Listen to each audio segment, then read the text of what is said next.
houses that are buttoned up there along I-4 where they're doing the development there as well. Yeah. Or the expansion. If they're willing to do sound study there for barriers right behind where the K-5 school is, you got houses just as close. It'd be the same problem. That might be CFX Yeah. in addition to. Yeah, they're already doing construction out there, then now's the time. Yeah, now's the time. And yeah. All right, ladies and gentlemen. Thank you very much. Have a great night. And it's like edit on the town hall, it's from 6 to 7:30. But you can get there early at 5:30.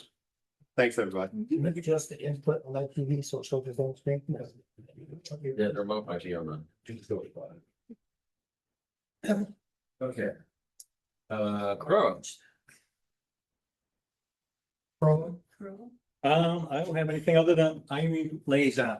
Oh, you are. I'm good, mate. And I'm here to support you guys and communicate back and forth and anything I can do personally or and the board, I'm here to, your liaison. Great. Thank you. You're welcome. Is it worth, and maybe we discuss it later, but since he's here before he punches, we tried a couple years ago to clean up the whole.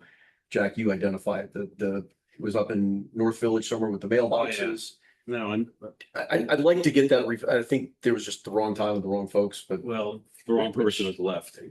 yes. Okay, the problem was in front of the Charleston townhomes along Celebration Boulevard. And going by the golf course, we have one parcel of land that we own all the way from the end of Celebration Avenue to I guess, I don't know what their little intersection is that goes into that area. But we own the easement, but also the land that goes all the way up to the front step of their houses across the sidewalk. I tried to get that separated and transferred over to Proa. To make it consistent with Yeah, the rest of the. well, we weren't going to community. do individual parcels. But the former Proa president said, oh, no, it's going to increase the cost, the value of the homes, and it's going to increase taxes, which it would not. It was a Proa property. Just want to get rid of that stuff. It's not ours. If I went by one of those houses right now, I'd tell them to pull their graduation sign out in front of the yard because it's on our property. So. Noted. Anything else? I think the answer is yes. If we get final closure done, stamped, sealed with the whole tree easement, park consistency thing, sidewalks, maintenance. I know there was back and forth. There was a map that was gonna get done and the map was gonna get redone. Is that? That's, we got a letter saying that they would do it and you would finalize the map with them. Okay. We never got a formal agreement, but we No, did it was. We knew we weren't going to, but yeah. get, we did get a map. Okay. So that was the big one. Yeah. Thank you very much. There's an issue in Island Village right now, the way the easements are divided. Yeah, Is that for something future in phase 2 or something current? It's. Phase 2. It's few. Oh, yeah, phase 2. Okay. It's, yeah, when we accept phase 2, as soon as we get the paperwork and the title, we'll actually have to see if we can get some of those parcels to. We've met with grant managers and they understand that. I don't know why it's divided the way it is. It's their irrigation, it's their landscaping, but for some reason the CDE owns half of the track. Yeah, they're supposed to, Why not? yeah. I agree. Okay. The Fizbin of real estate. Jerry, you're up. I've got a 3-hour presentation. Oh, you've got 3.5 minutes. Only 3? If you're a fan of Disney, that's the Muppet Vision. Yeah, that's right. Was. I'm glad Was. it was. I know we're tracking there. Sorry. Thank you again for having us out here. I was going over reports from the last month or so here at Celebration and Island Village. Some construction sites that somebody came in there over the weekend and took a bunch of electrical components out of houses under construction. Other than that, there isolated incidents, criminal mischief here and there, a couple of package thefts up in North Village. From porch pirates kind of thing. So it goes back to if you see something, say something. Construction sites, anybody back in Island Village, anywhere there's work being done, usually not being done at 7 or 8 or 9, 10 o'clock at night on the weekends, please call us. I tell everybody at home, call it. Let us come out and decide what's going on. Same with the package thefts. It's not often somebody's walking down the sidewalk carrying packages. You see something like that, give us a call. So you're saying they shouldn't post it on Facebook first? Man, the bane of our existence is social media. But yes, please call the sheriff's office. Don't put it on the front porch or the back porch. You know, don't make your own decisions. Let us come out there. We got deputies 24/7 ready to come out and take appropriate action for whatever we find.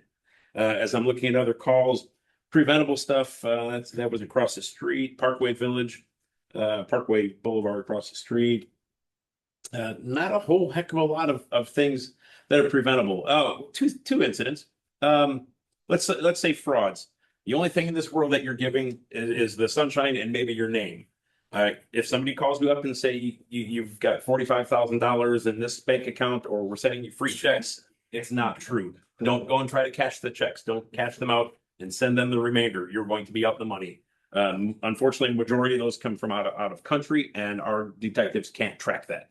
Just if you got that much money to throw around, just write me a check. I'll take it. But don't throw your money away. It's nothing in this world's for free. Don't assume it is. So a couple of those, unfortunately, some victims in Celebration fell for that kind of a scam thing, and it's horrible for us because there's nothing we can do really. We'll take the report, but our detectives get dead ends out of that. So looking at other calls, not a heck of a lot of things preventable. A couple of batteries and things like that. Again, isolated incidents.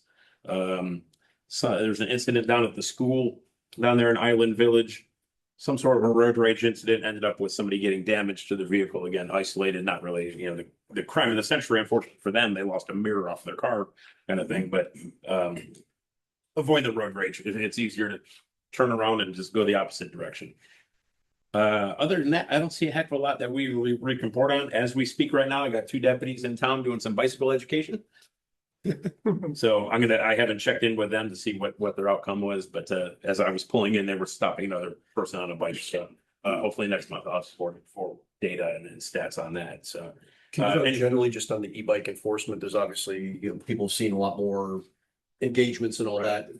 Generally, how's that been going? Is it received well? Do you feel like there's change from your perspective? yes and no. Some people are not going to like it no matter what we do, and go out and find better crimes to stop. And sometimes that's on the parents, you know, and parents are going out and buying these kids these $1,000, $2,000 bikes. You know, if I want to work on the educational side of things, and that's what they're not hammering these people on tickets. But if you get put in our system after giving a warning and we get you again, you're probably going to get that ticket. Again, it's not our intent to write, you know, 12-year-olds tickets. But parents are the ones buying these bikes for these kids. And I think we need to educate them that they're not legal in most cases. You can ride a bicycle on a sidewalk by statute. You just have to yield to the pedestrians by giving them an audible or you know, some sort of signal you're coming up behind them. And I know the kids after school are zinging by sometimes, these people, both on pedal and electric, but you can ride on the sidewalks in Florida. Is perfectly legal to do so.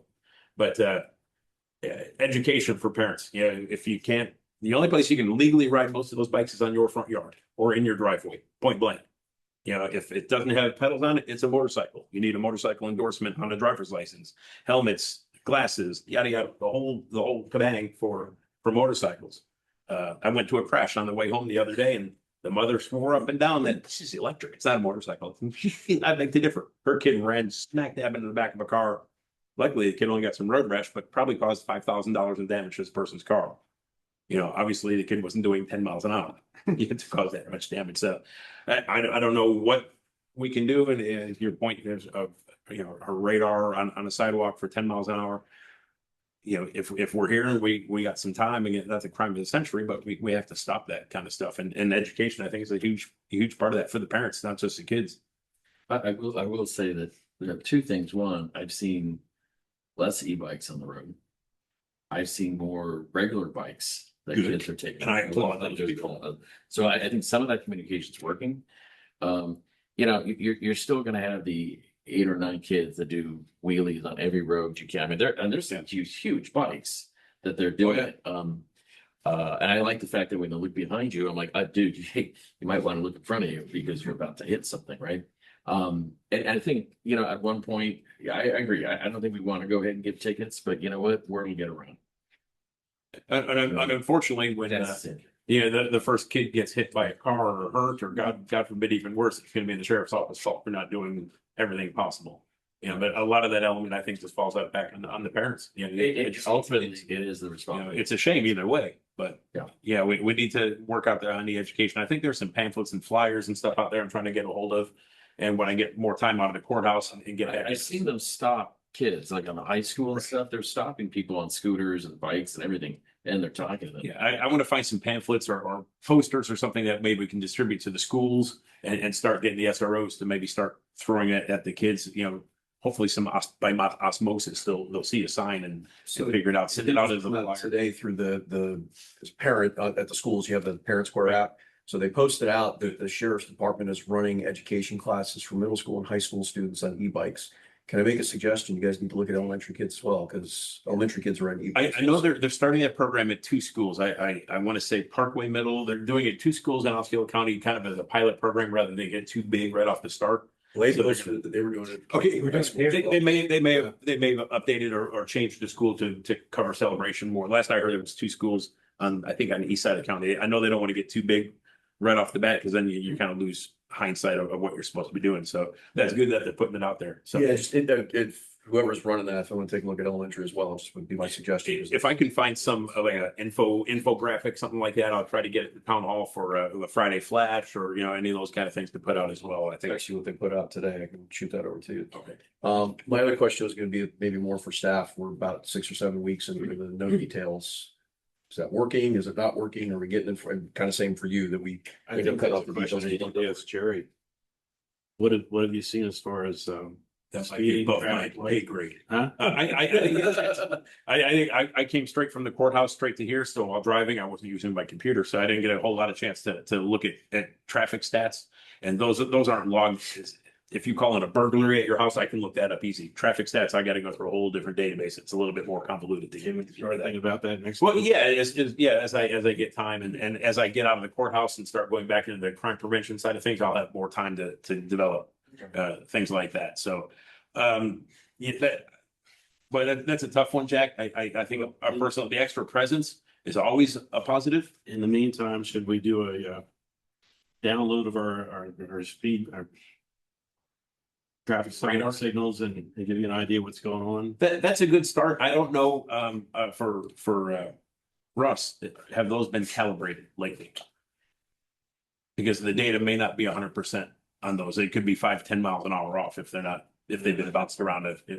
So, Haven't been calibrated. okay. So, yeah, we can download the stats and send them on to me. We can look at them and then target those areas. Okay. I was driving around through downtown Kissimmee and Lake Nona, and I mentioned before, I'll get us a van. We'll take a field trip and let's go look at some speed humps and speed tables through Lake Nona and downtown Kissimmee. I think they're a great opportunity to slow traffic down. Traffic calming device. Well, we had them on the sidewalks, but we got rid of them in North Village.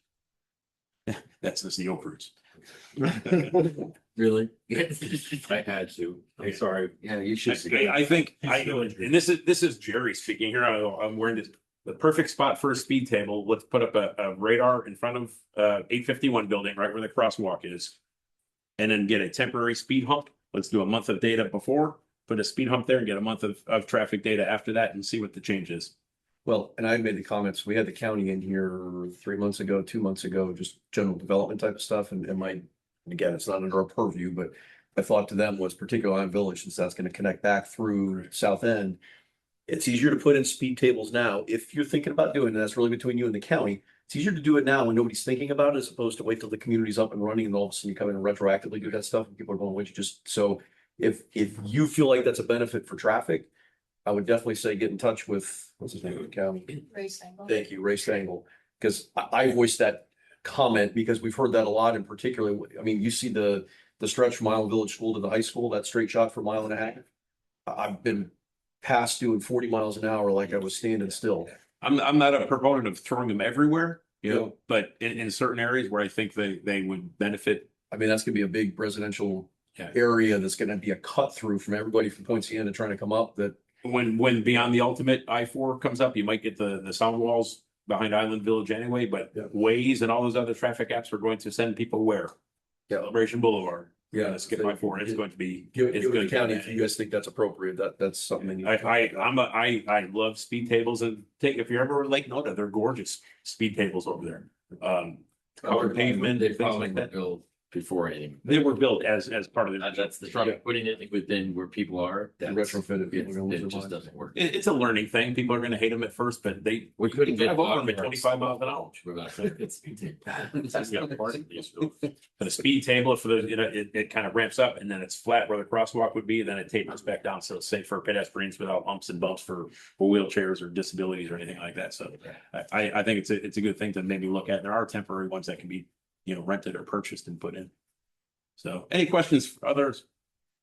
No, the only thing I had was, it was mentioned, I think last month, that after the education piece, there is gonna be enforcement. Tickets are gonna be going. So I just want to make sure that's going to happen. Oh, yeah.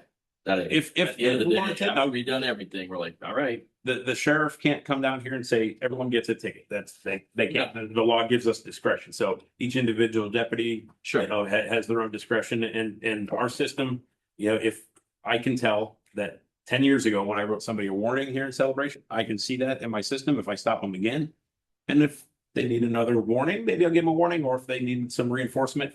The cheapest speeding ticket is $131 and then it goes up from there. School zones start at, I think, 157 and go up to $600 And I giggle like a schoolgirl writing somebody a $600 ticket because they need it if they're speeding that fast in the school zone. So I'll be more than happy to. You shouldn't ask me like that. I'll be happy to write some speeding tickets. And again, as I get in here more on a regular basis, I'll be out there doing my thing and saying hello to a few people. Well, last thing, Yeah, right. and Jan, this would be, I think, for us and Carrie, you as well.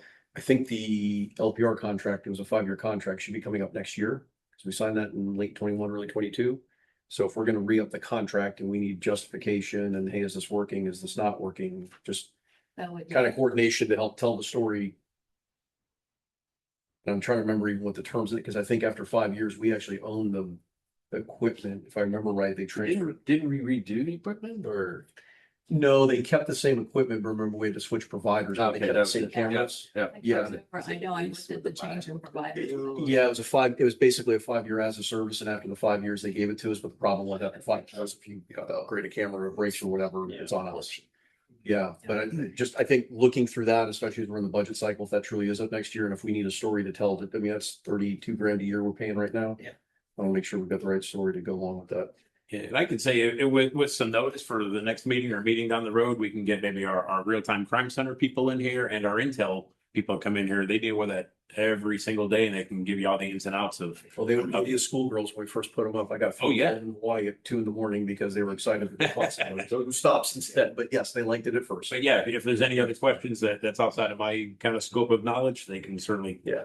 we can get all. I think just in general, hey, is this working? Yeah. And kind of a synopsis. We caught this many bad guys, it did this many good things. It's worth the investment. When I was here with the budget meeting, granted, it wasn't a celebration LPR, but it was right outside, and then they got those 3 people in the stolen vehicle, so. Yeah. They do work, so it's well worth it, I think. Thank you, Terry. Anytime. We'll see you all next month. Hit me up if you need anything in the meantime. Thanks, sir. Deal. And you don't have to be at the budget meetings. Yeah, you don't have. to Trust me, don't come to the budget meetings. I was told and I appeared as ordered, sir, but yeah, I'm always reach out whenever you need me. All right, so vendor reports. United. Still so. Oh, I'm sorry, scroll too much, sorry. But we're gonna follow these. Right past you, Russ. You want- Tease me. So the only thing I got other than, you look at the pictures, it's on page 15. It's page 9 or 10, depending on which page you're looking at.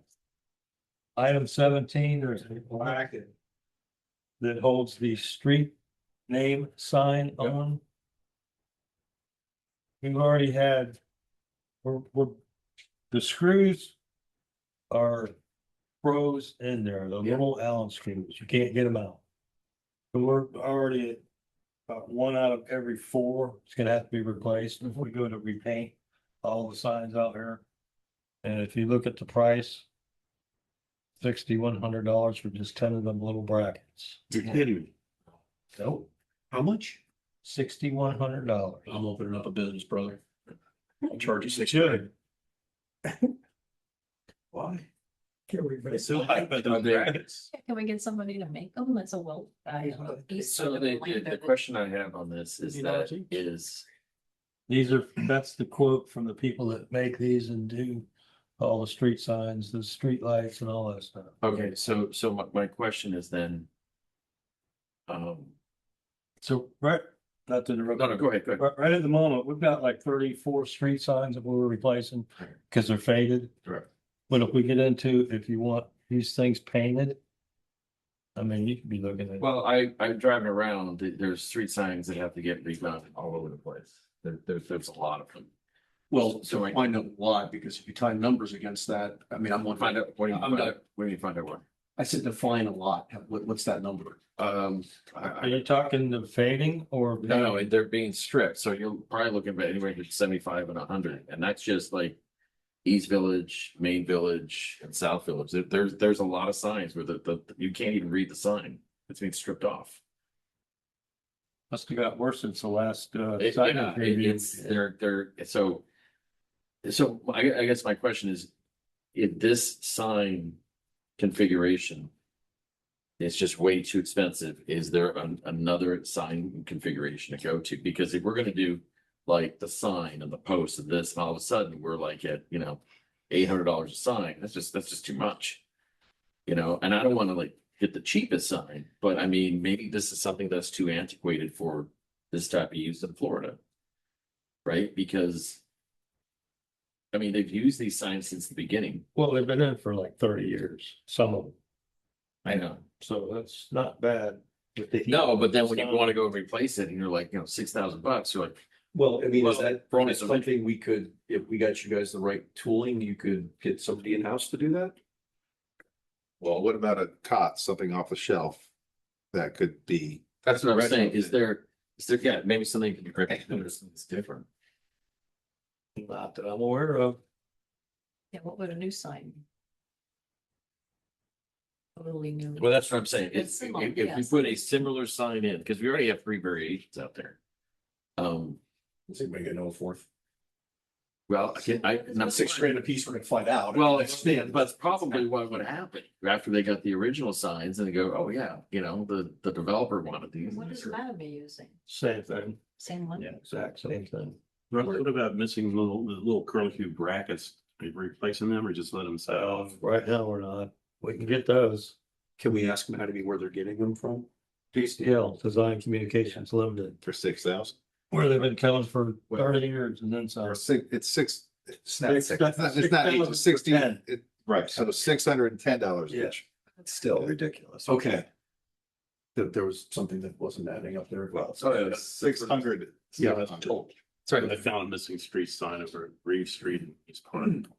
Todd's aware of that. He's been doing the signs. Can the bracket? So do we know? By a fabricating company? Well, so we That's- can't find it, probably make something. Apparently they're making them. Thought I'd let you be aware of it. Yes, Should hardware, yes. They got everything. Well, not every.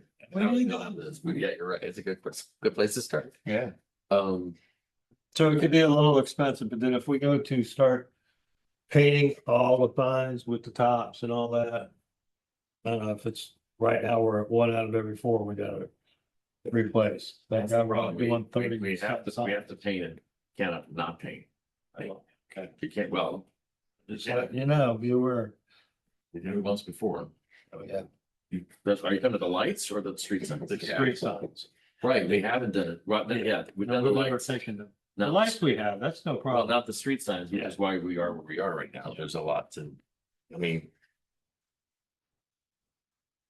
Eventually you're not gonna see a lot of them. It'll just be white. Right. Good morning. Good news, Rusters. But a downer. Didn't even quite get an answer for that. Well, we don't know yet. We're gonna have. Okay. Play around with this. Yeah, see if you can find a better option. Or is the answer already no? Duct tape. Super glue. That's not a better answer. How's that? I'm just kidding. All right, Anything else on the report? Y'all wanna nothing else. ask about? Good. Got enough bad news from me already? Yes, that's Yeah. enough. I'll throw this in because I don't know where else to put this out, just food for thought. I don't know if we do it as a budget item or not. If they're gonna be developing lot B or pickleball. Do we want to look at doing some sort of gate from here across just for this parking lot right here, particularly for staff? Because my concern is you start getting that, people are going to flood that parking lot and they're going to see it as public parking if we don't fence that off. So they won't, because from 6 AM till about 5, this area is packed with cars. They can try parking here all they want, but if they park in front of the CCD office, we'll probably have to say CCD business only will tow. Those two stops up front. Well, Can we put a it's sign? because these parking, there. these parking It's spots pushing it. are, it's packed. So And they that's, won't park, they can, on the weekend, maybe, but it's something to think about. I just, if staff wants to think about it or whatever, I just don't want to wait until it's up and running whenever they get it developed, and then we're thinking about if it's a budget item. Yeah, because even though they say there's this many parking spots, I didn't count that many parking spots there. That's gonna be a lot of people using parking, but it's true. If it wasn't for the grass over there, we really. What grass? Well, the dirt. Oh, okay, there you go. Has there been in the, I don't know how far along you guys are. It's gonna be a while. We gotta find the money first, so. Yeah. Well, just in the discussions, has there been a consideration of parking, or you guys? Yeah, they've designed it. Yeah. They've designed There you parking. go. Parking built in. They count, I think it's 27 spots. I don't count 27 spots. Based on like the dog park and stuff, so Okay. it's, and if you have that many people playing. I don't know. They started for 18 months plus. We're out there ways. Okay. It's not immediate. They'll be on the board for the school board, and then There you go. Yes. So speaking of no grass, there was a report about an artist in the grass strip. And this is kind of bleeding into United, I'm assuming, or Benchmark, according It to is. Russ's report. Are you guys, is that part of your report? That little island. Yeah, before we get to the bridge, There's, nope, I already know about this. artisan. No, it's At the artisan. park? Yeah. This is where all the people Kind walk. of your picture. Oh, yeah, Yeah, we're, the dog park. No. it is a dog park. Yeah, your report got variety in there. That's- Yeah, I put variety. I put a path and lined it with the variety. Because the grass in that area underneath those creek myrtles always struggled, so we put a border of variety on there, pine straw in that area. Oh, this is fixed? This is in the condos on Wilson. That was, Yeah. Yeah. we had some extra plants and some extra labor and threw it in there for you. Yeah, and I responded to the work order that there's a lot of dog activity, and every time we go down there, there's 3, 4 dogs. There is quite a few dogs out there. We're in there when there were multiple dogs on the road. Any other questions for us? Then we can move on to the vendor report. All right, Joel. Okay. Then you can ask away on some of the other ones. All right, I got some pictures and good news for you guys. In regards, Finally.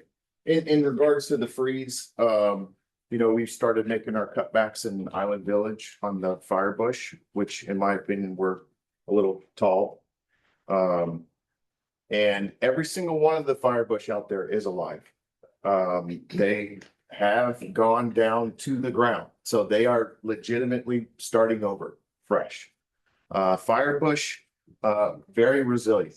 They can come back. This is almost like a Christmas gift to them. The arboricolas, what can happen, and you'll see it in the pictures, they'll get leggy. So yes, they're alive, they can come back, but it takes some time. And it takes maintenance and hand pruning to kind of train that to grow in the direction that we want it to. So you So, say it takes some time, 2 weeks, 2 months, 2 years? well, if we're getting to like complete density, 2 to 4 months at least. From now to, and that's contingent on weather. We have a pretty wet summer, then yes, that could be accelerated, so. But that goes for the Firebush in Island Village, the Copperleaf downtown, all that stuff is anywhere from 2 to 4 months from coming back. So, all of it is alive. Through our cutbacks, we were pretty aggressive. We were scratching it and at each level, we were making that cut just right above that, so. There's still about maybe 10% left in Island Village that we do on the Firebush.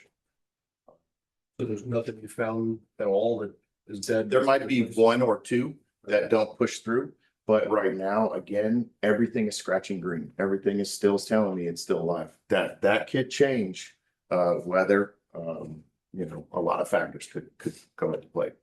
The positive news with that freeze is it did knock down a lot of pests. So that new vulnerable growth won't be bombarded by aphids or things that could really stunt it and slow it down. So it's very good.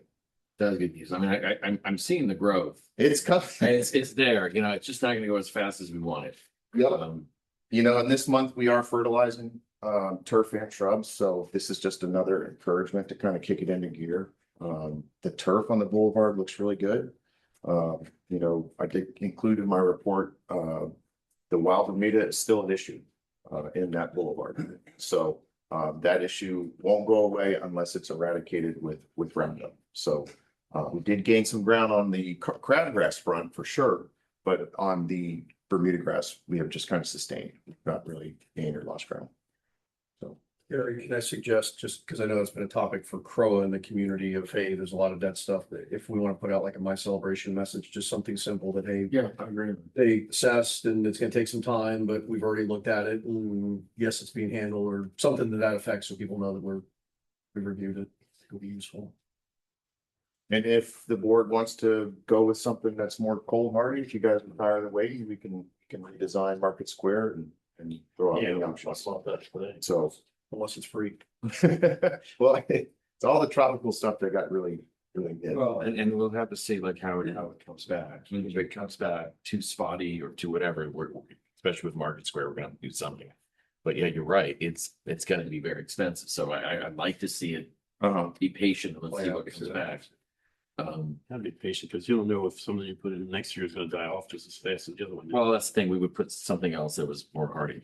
And I hate to be the guy that says that you've got Crow areas that aren't fixed, you got resident, I mean, we don't need to be the only one that's fixed ahead of everybody else. Well, it's not, like I said, it's, I'm sorry, my bad. so, no, but it's not an emergency. It's Yeah. not hurting any property or life. So it is. Let's give it a chance. I think Crow got hit harder. Their palette was a little more colorful, tropical. Their material was injured quite often. So this week right now, we're focusing on bed weeds. Spring is sprung, so weeds are growing. We are not cutting this week, so taking that labor and dedicating it to spraying weeds because that's what I've noticed last couple of weeks. So you're coming. Yeah. So anything else? Any questions for John? So only the thing was, I won't say a day, I won't say a time, but on Celebration Boulevard, we had one of your folks walking up and down in the middle of the street. And I know that's been an issue before of liability because we had the same person hit twice within 6 months. Okay. So just generally, if you can remind folks, Don't walk in the bull. yeah, that was a big push from us, was, especially it was the same person twice. And I think there was even third with somebody else, if I remember right. Yeah, we conduct weekly safety talks, but I will remind these guys what's going on. So. Thank you. Thanks. Premier Lakes, Yeah, I think he had a conflict tonight. He had another meeting. that's fine. The posts are really good. Yeah, just a brief statement. It's interesting because they've done such a good job. You get 3 little green spots and all of a sudden we're getting top orders and phone calls. You have no idea what it was like. Yeah, I put it in the report. Alex and I came in, we talked about the contract moving forward. He does not have a increase in the contract. We talked about it. So what we kind of negotiated was if we're not going to do any type of nutrient abatement, doesn't make a lot of sense to spend more than $6,000. Doing nutrient tests if you're not doing anything about it. So I told them, I said, let's just skip it for a year, put that money towards maintenance, and then in your next contract, we can kind of figure out how to move forward. When does our contract expire? It's 1 more year. From October. So Yeah, so they'll go we've through really got 18 months. fiscal 27, so yes. Yeah, I think a lot of these companies are realizing that if you don't put some sort of increase in there, we're gonna honor the contract. So anyways, I'm sure that'll change. We need to prepare for that. That'll happen. We've done nutrient testing before and it came back crabby. Yes. So that's the same results we're I gonna was gonna get. say, we don't, Yeah. There's still a level of crappiness. Yeah, I think the nutrient abatement was $135,000. right. And it was just, and it's not a one-time deal. You may knock your phosphorus out for 30 or 45 days. That come back? and then it will probably come back. Yeah, I assume we can put an asterisk next to that. Hey, if there is a cause to do one, they'll come back and they won't charge us for it. So we're kind of nicely waiving it for now, but if we really need one, they're not gonna hit us $500 or $1,000 or whatever And I it is. think he would probably do a couple on his own, Okay. so. For his own interest. Gotcha. He's kind of monitoring to see how much, like, the phosphorus is extremely high. Yep. He did treat a couple of ponds on his own with some products that he's experimenting with. So he's monitoring phosphorus levels in those. It hasn't been, results haven't been positive, and he said, I'm glad I didn't charge you for it because it's not working. Okay, Clark. Everybody. Nope, nobody's on the line.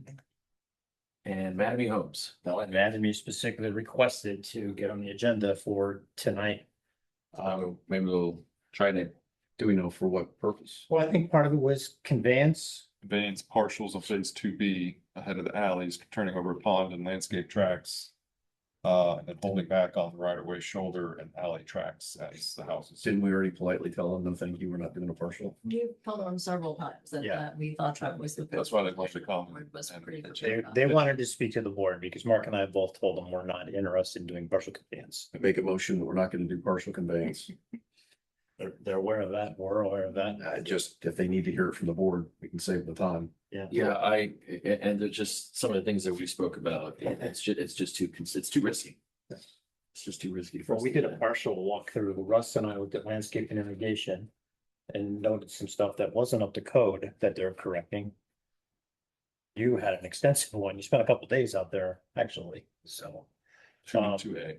Yeah, I That's- think on the positive note, the stairs across the promenade, like.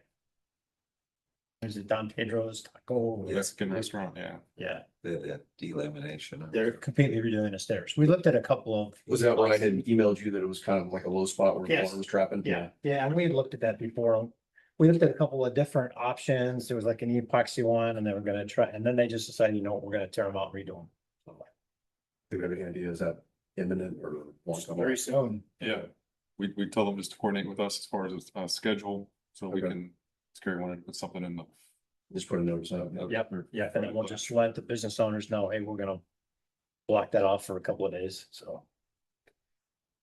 Well, I'm sorry. No, I was gonna say, kind of along that same line, and again, I think it was still up in the air, Jan, on the bridge piece, that it was under warranty. I heard. We thought it was, but we weren't 100% sure. Are we 100% sure that's covered under warranty? We're good? Okay. Working on it. Yeah, they were Yeah. working on it, but we've not heard anything. Yeah, Mattamy has a 1-year maintenance bond on that. Okay. So March of 27, I think. So they're responsible for maintenance until that. And the county is inspecting it prior to that, so whatever needs to be done, Mattamy's gonna have to repair it. In our last meeting, they said if we're impatient, we can go ahead and redo it, but. No, we're gonna wait for them. So on that note, district engineer, and welcome back. Yep, thank you. Glad to be Well, part of the exactly. 70% that survives those things. So you got my monthly report, really, Island Village weekly meetings. So there's been a little bit of discussion on, I don't know, James is gonna bring it up, the drainage maps and plans on the piece behind that commercial property on I-4, where they're wanting the subordinate clause, whatever they're looking for there. I sold it, that's what I just saw. Yeah, you're selling anyone that idea, please. A little bit of movement on the pond restoration. I don't know if they've given us a final price on doing that one pond yet. I think that's kind of where we left that off. We already talked about the steps. And then there's been some recent correspondence, lengthy correspondence, residents dealing with the county on Campus Street and the sulfur odor that Yeah. I'm sure all of you have smelled if you've had kids there or go by there. I've read the email threads. Are those accurate, or is there any commentary you'd like to put in there? The smells are strong. Well, that I know. The smells are I'm very- trying to figure out who actually. And I was on where. Greenbrier and small. Oh, no, I'm tracking. I just want to make sure I understand who owns what. You know, the county did some videoing of their pipes. They found some leaks in the pipes. They found some sediment in the pipes. You know, and then, you know, the county made the comment to the resident, well, the CDD owns adjacent tracks. That's what I saw. And it's groundwater that could be mixing. So you got commingled groundwater. There could be some sulfur springs that were right there that got developed over and on the pond. Right across from Golf Park and Celebration Ave. If you walk along the banks, you'll see a couple little spots when the water level's down where you got the gray stuff perking out of the edge of the bank, so. There's sulfur in the groundwater, it's making its way into the storm pipe, and it could be, it might be, maybe not just from the leaks in the pipe, but also could be from the under drains that drain into those structures. Those under drains are taking groundwater to protect the road base into those inlets, and you got sulfur water. Careful, How you treat that? Videos the other day, and it was 5 gallons a minute coming out of one of the pipes. Where it's Is there something for us to be doing, given what was in the email thread, or is the county doing? County storm pipe. Yeah. So the county owns the inlet and the storm pipe, Correct. and then once it gets under the pond and the outflow, that's where we own it, right? So the minor land or whatever, so where does our responsibility start? Really just at the pond, right? Pond once it leaves the county roadways. All right, well, So I think all these issues are in Campus Street themselves and those pipes. But the next step that the resident suggested, because I think Carrie or someone said this wasn't gonna be a CDD issue, and I said, well, especially we just, decline that, but the county does, I'd like you guys to have some joint meetings with the county to kind of figure out next steps. So I'll be glad to participate in any of those. So just to be very clear, we are not recommending next steps. So I think you meet with the county. Yes. From that meeting, it's really gonna be deciding whose responsibility this is, okay? It always starts like this. The county will say it's not our responsibility, and we have to take the extra effort to go ahead and say it's not our responsibility. Then the county will say it is our responsibility. And 2 years later, we're gonna look at it. And so it's gonna be a long time. What it has been. to the Yeah, point. my Yeah. response. It's gonna be a longer time if they agree it's their responsibility to address it. Cause then you gotta get the engineers, the proposal, and then it's on the budget for this year. Oh, it didn't make it, it's gonna be. I just want to make sure, number one, because we saw in the email thread where they were invoking, it could have been the CDD. I just want to make sure we're not absent from those conversations, so we don't have that whole pie tossed on. No, I get it, but they always say that. But just as importantly, if there is legitimately something that belongs to us, I don't want to ignore that. I mean, it's an issue. I understand that, but I've been down this road with that drain many times. Yeah, my it response is to the that county. is I have 5 years of history of the county doing work in there. Taking cameras, doing repairs, sending us data on it. Why all of a sudden should the CDD get involved in repairing a county pipe? And I'm not suggesting we should, just because we're getting invoked. I want to make sure we're present to say, hey, that's not us. This is you. Yeah, and Russ and I watched the video and I mean, it's bubbling up through the bottom of the pipe. They need to sock the pipe or line the pipe to stop the leaking. You can see where they tried to do some patching. And I don't think it's working, or it's a They're short gonna have to solution. dig, they're gonna dig to get down there. That's what it's made for. Anything else? LED. Oh, yes. Yeah, Ally's next. This is a great list. 'cause Yeah, this is at one of the last meeting, we, in the budget, talked about maybe looking at the next phase of Ally, which would be the downtown village.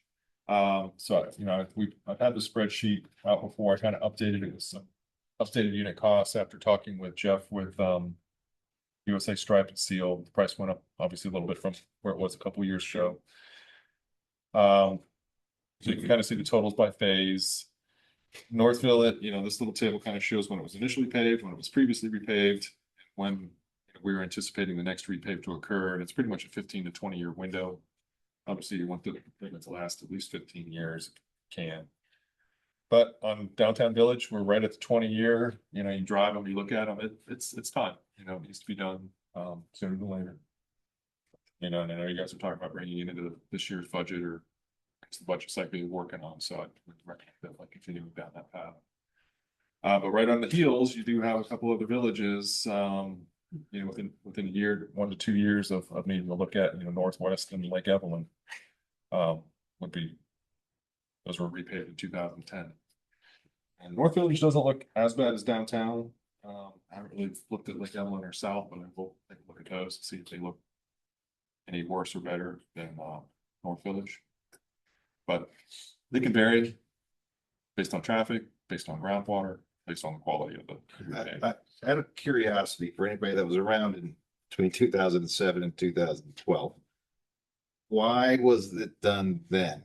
Did somebody actually go and say, boy, these need to be redone, or was it just a tick on a calendar? It's like, oh, it's 2007, it's time to repave. Because the gap between 95 and 2007 Isn't 20 years, yeah. Yeah.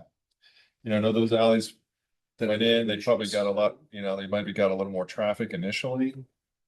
Construction traffic during housing construction, maybe beat up on them a little bit. And then probably just trying to maintain a higher aesthetic level, would be my guess. You know, Yeah, we were there's- around, Russ and Brian and Gary were around, and that was the direction of the board. They wanted to kind of, they're starting to gray out. You're starting to have a little bit of little pockets of water here and there because of settling. And Backland money. Yeah, so and to 2000, yeah, there's a lot that were done in 2000. yeah, 2010 to 2012, you pretty much did everything. So I'm gonna make a suggestion and I'll put it as a forward motion if there's people that agree with this. I would like to see us do, particularly in light of your comment about the unit costs going up. And that was just from 2 years ago, when we did it in Artisan. Over the next 3 to 5 years, you're gonna see them continue to go up. I'd like to see us do a 5-year competitive RFP that defines the scope per linear foot and is independent of any particular village, that we can lock in prices now. That if we do it with, put it out as competitive, I'm sure Jeff will bid on it along with some others, to lock in our pricing now, because if we're looking at the timeline here, if we're really on a 15-year, then basically anything 2012 and later, oh, I'm sorry, 2012 and earlier is due to come up. So we're gonna hit a lot of stuff over the next 5 years. If we can, we're not gonna do all that, I understand that, but I would suggest we lock in the pricing now, lock in the vendor now, and I'm willing to bet any vendor that comes out. And I'll just take Jeff as an example, his $18 unit cost, I'm willing to bet is based on the fact that he's thinking he's gonna get them one at a time. If we were to go to him or any other vendor in a competitive environment and say, hey, we're gonna guarantee all the work we do over the next 5 years, I bet you that unit price is gonna come down. I will say that because this work involves the petroleum product, getting anybody to lock in any price more than months is not gonna break. I wouldn't disagree with you, other than the fact we've heard the same thing on all the other vendors with spraying, the ponds, everybody's coming back and saying, hey, the costs are going up, costs are going up. And yet they were willing to lock in. But petroleum was a totally different ballgame. Now, these are Jeff's prices, Jeff's generally not much more than the big middle sections and impacts. I mean, he lives here, so And I don't know if Jeff and Jeff may, or unless he wants to change his business plan, will probably not go through a competitive bid. Okay. He's not gonna do the bid bonds and all that on it. I just, food for thought, that way we're not guessing each time. Did you want to make a motion or? I mean, if the consensus of the room is no, I think we'd be shooting ourselves in the foot on that one. Because we price out the guy that's doing for us right now. Yeah. And he's looser than competition will be. To your point. He's probably about 25% cheaper. We strike that from the record so he doesn't hear. Yeah, this schedule is very interesting. I can't believe they did that much in 2010 to 2012. That's 2/3 of the town. Crazy. Everything except for, What was the last, what was 2 years ago, Artisan? What was the linear? that was 16 and some change It'd be in 230, I think, total. 35. as far as the total. Yeah. Yeah. Oh, yeah, 230, 230. Yeah. So I got a question. Spring Lake, 2015, that's the first time it was paid. Yeah. Right? 2030 to 2035 is the next year, but that's like at the same time, 3 years earlier, the East Unit 1, East Unit 2 was done. And their thing is 2027, 2032.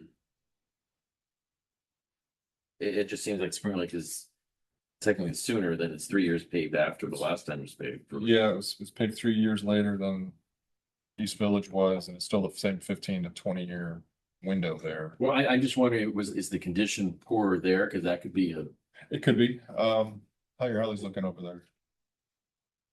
On alley, it looks fine. You know, there is some groundwater seeping up in a few alleys, but I can't tell you that. We'll take a look at it and see if there's anything. I just, because one thing is the alley paving, but the other thing is also the drains in the alley. Which is a bigger concern because you got enough drains going, that's a hell of a lot of money. Maybe as far as the drains fail. Pipe failures. Yeah, if you had to like either repair them or replace them, you're at 60, 65, something like that. 85,000 for the one that we just got a price on. So that's what I want to. As much as I love paving, I'm concerned about that piece because that's. Cause I don't remember, like when we did artisans, I don't think we had any of that. We didn't specifically ask the question. I No. don't remember anybody saying that there were problems with them, You're gonna have more of those in South Village. just because they're older. No, it's the way a lot of the pipes were done in Things South like Village. South Village is prone to those, where you get the settling around the inlets. Okay. And it just sinks. It sinks down. You know, Around, or even around the collar, kind of that 12-inch. You know, if it's a bad joint or a bad pipe connection to the inlet or what it is, but I know some of them, you've done some deep injection grouted, you've got lined some of the pipes in there. Just the way it was constructed. Lucky us. Yeah. Anything else, Mark? Nope, that's all I have. After he throws his Yeah. $2.3 million. Yeah, anything else? Jan, District Council. And that's in 2045. First thing, we sent the letter to Georgetown on the cracked sidewalks. They responded fairly quickly. Their council, yes, basically disclaiming all responsibility, saying that there were no trees where the lifts were used, saying that we said there were trees, there are no trees, they have witnesses. They say that staff looked at the sidewalks with them in front of the area in 23 and 24, and they had witnesses looking at all those cracks, and these were just the repairs that were needed back then. They said they finished painting project in July 2025. However, they weren't even aware of the new rule till after it was completed. That doesn't waive them. That does not waive them. That's just another one of their claims. I think the biggest issue that we need is actual, the actual ones that you repaired, all the ones that were repaired and the ones that we're charging them for where the lifts were, because they're saying, well, overall, you know, there were trees, so that was your cost. And I know that Kerry was very careful to only charge for the ones that were. If I couldn't determine that it was the lift, I took it off. If there was a possibility it was a tree root, I took it off. What's the total? Yeah. amount that they've thrown over them that we're saying they're liable for? 20 something? 20,000? Yes. That's worth suing. Yeah, we did 21,000. They didn't. It's like, anyway, I'd say. No, not at all. Oh, I mean, So I I'm think not we shocked. need to provide them more I had detail. talked to them about a year ago and they're like, no way. They'll find something. But I mean, why waste our time? Just, can we sue for it? Well, is there a recommendation from Wait. staff? We need to get more information. I mean, we need to send them, these, we did, we're asking for like 35 panels. We actually did 70 panels and we're only asking for these because these were the ones where you used the lift. They're saying they weren't the panels where the lifts were. I think I told Jack, We or should if I did them, I think there were 86 that I counted that we probably could have charged them. We need more detail so we can be sure that we would have a witness if we went further. I mean, right now they're claiming they have witnesses that walked it with staff. With in who? 2023 and 24 to determine What- what what's repairs whose were staff? made with district staff. Yeah. Walked the Georgetown property in 23 and 24 to determine what repairs would be made. So did you make repairs back? then? No, They never spoke to us. those things have been broken for 15 years now. And they say that they have witness who will confirm. Okay. We'll take a look. Wear 'em in. Okay, we'll send a response with more Please. detail and see if we can at least push them. Maybe we should, maybe we should, so maybe we should start with the 86 panels. I'm not kidding. Right? If we start with the 86 panels, Sure. right? I mean, this is obviously what we're explaining now. Yeah, That's negotiate against yourself. Right. Yeah, no, so that's what we need to point out and say, okay, we only asked for the fair amount that were caused by this, but there were actually this many. If you want to dispute it, we'll seek the entire amount. But this is where we came down with that. If you disagree, please provide us those witness statements and who you met with at the CDD to go over this beforehand. Yeah, I did them 2 years ago. Nobody accompanied me. Just so we're not litigating this out on the record and all, what high level guidance do you need from us as checkpoints or whatever? I would prefer just to tell you, Just here are the parameters that we're thinking as a board and then you Yeah. guys go do. to respond and submit sufficient information so we can counter all their comments and ask them to support Yeah, I our agree. response. Do we go on your motion? No. please? Second thing we dealt with is, we did our annual reminder of your duties as supervisors with ethics. There was a really good case this year that pretty much the judge went a little crazy, but he said very politely that two or more officials, like if you're at a soccer game or wherever, can't talk about anything that could foreseeably come before the board, and to be aware of jail time and fines. And it looks like the judges are getting more serious, so just really be aware that if you're seen together, even if you're not talking about business, there's gonna be somebody who's gonna think you're talking about business. So just try to be as cautious as possible. Plus all the conflicts and the typical stuff. So we just like to make sure you remember all that good stuff. Other than that, we did the street sweeper contract. We're working on the pond contract for that first pond. We've sent it, we need a little bit of input and then we'll get it done, and we're gonna have it so we can attach an update every time we add ponds to it. So we only have the one contract, get that done. Pretty much that's it. We met with the golf course attorney and the golf course people on the ponds. Their attorney's a real estate lawyer that knows what they're talking about. We provided them, after the meeting, with the list of all the permits and who owns them and where they are. So they're looking at that, and they said they will talk back with us in a couple weeks so we can figure out what makes the most sense. But they were knowledgeable and were understanding why we were in contact. So it was a good call. So that's by next meeting, we. I think we're about middle of April. We said we'd go follow about 30 days. Yeah. Sounded like they wanted to kind of still maintain their ability to maintain their side of the ponds, their landscaping, but weren't expecting or nor interested in maintaining structural improvements like pipes, structures, overflow weirs. I'll put it on the agenda for April 20th, Dave. Hopefully we'll have an update by then. Well, that's pretty much it. I mean, a couple other just little things, but those were the big things we worked on. Okay. Any questions for Jen? Yep, just real quick. I had a note from last month about an insurance claim demand letter. I don't know what that note's about. We have lots of Yeah, insurance claim Yeah. letters. Well, I think that was it, wasn't it? Was the Georgetown conversation? No, I had Georgetown separately. Okay. That would have been the demand letter. Yeah, there was one claim that came in that they're investigating to see if it was on our property. The insurance company was looking into. Oh, Might yeah, not that's be our liability. Yeah, we've not heard Yeah. anything more, so it's good news so far. And the other claims are all just progressing with Insurance Defense Council. That's probably why it's vague. It's Russ probably. was lucky enough to have a deposition. Sweet. Yeah. But yeah, Insurance Defense Council handles it. We just see it when it comes in. Yeah. All right, nothing else from eminent domain to talk about?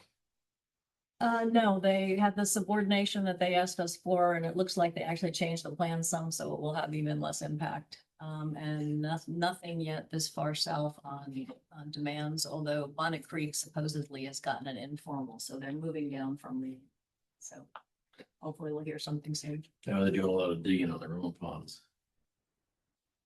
Yeah.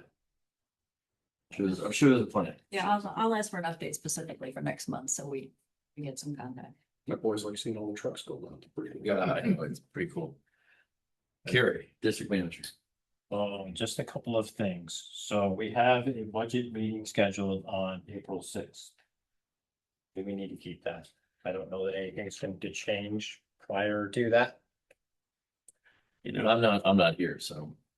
the only question we have is the contribution coming in. Right. That'll affect us, the numbers of the budget. A lot of conversation. I don't think we need to have that meeting until. I think. Well, my question even to that was, even if it did come in, that's still not gonna cover the gap of everything that we know is out there. Would it change our mind on our numbers anyway? I mean, it's gonna accelerate the speed at which we're gonna get after stuff. Sure. It could. But I mean, even if it doesn't even tackle all the outstanding, which means we're still not putting in a No, but reserve either way. It's gonna, it would change. It would be worthy to have it then. But not if we don't have that information. So I would say we postpone until May, next meeting. There's not, I don't know what that there would be. Would be canceled. That was my thought. Do we need a motion to do that, Jan? Because it's already a scheduled meeting. Yeah, we should, because it was. So if you cancel the May 6th meeting. I'll second. May 6th or April 6th? April 6th, I'm sorry. I amend my motion. You want to cancel the main one too while we're at it? All right, cancel meeting April 6th. All in favor? All right. Right, so the next one, scheduled meeting is April 20th. We talked about the sewer. Russ said several years ago, utilities did something to mitigate the smell. I'm gonna reach out to Eddie Smith, who was the project manager at that time, and see if there's something we can do.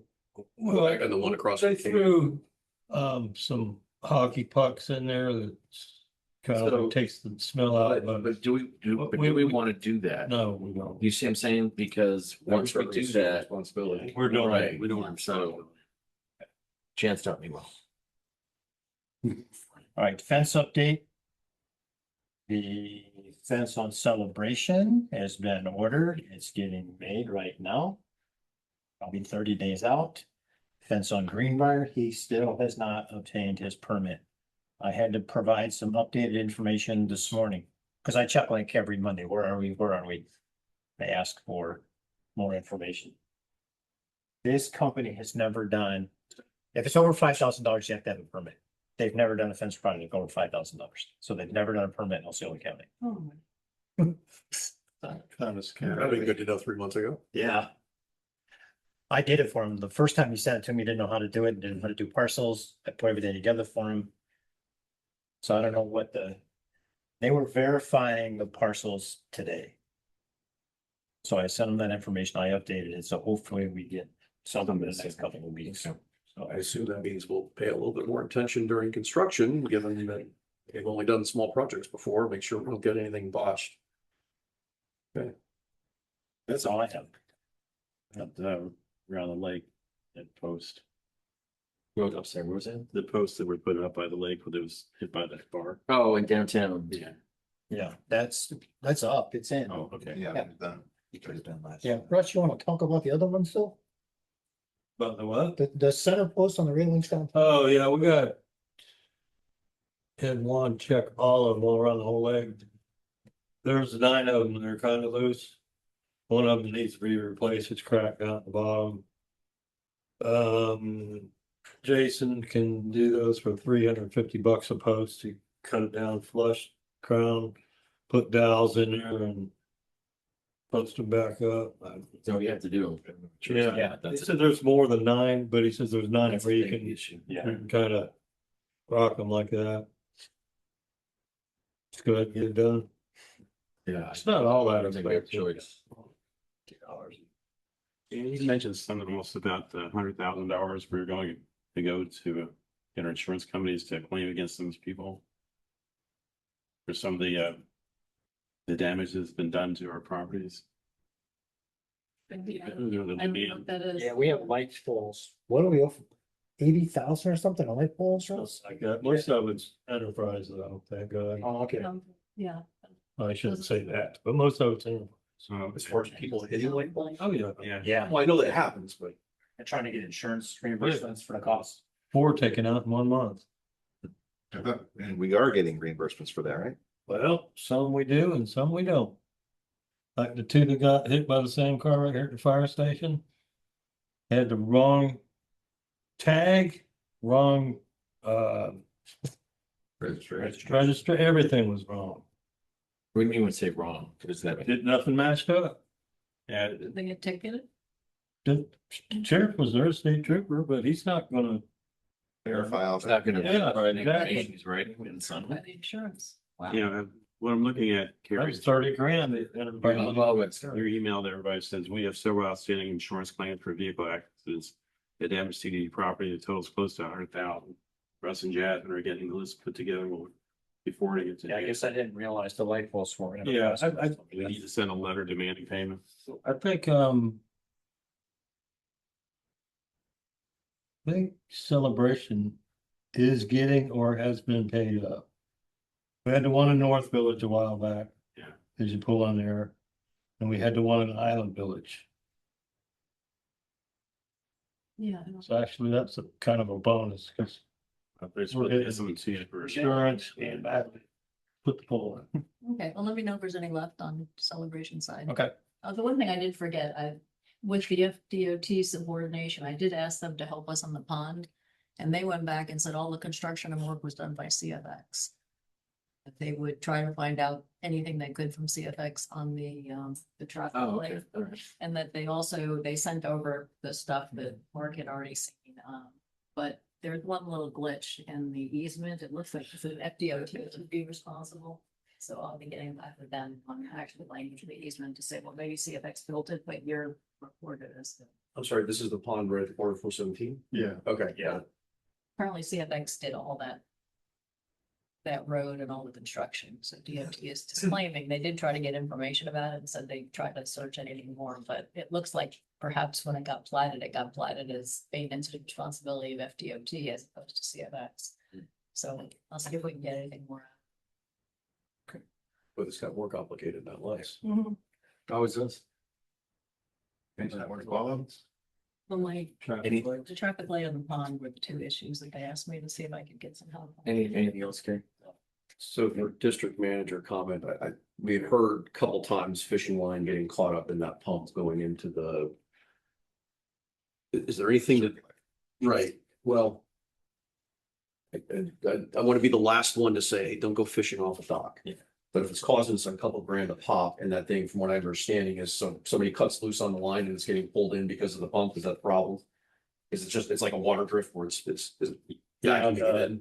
There's not good protection around the impeller. Okay, is there a way to?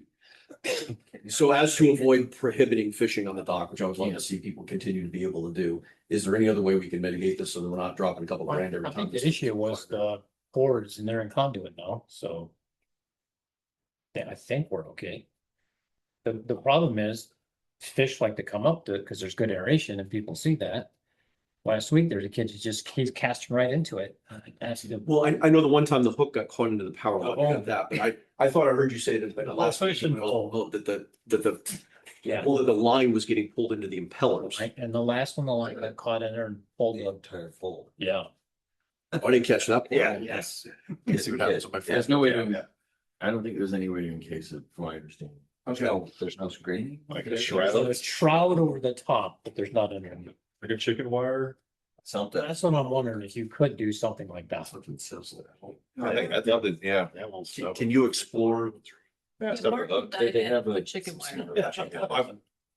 just saying, He had the idea. We can look at it. Okay. now let's go Was to it take good? the house. Well, you like chickens. Yeah, if you can explore some option that's reasonable, I don't want to keep paying for pumps.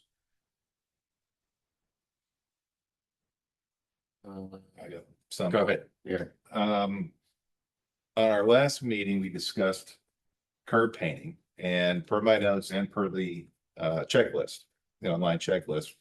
The follow-up task was to clean the curbs.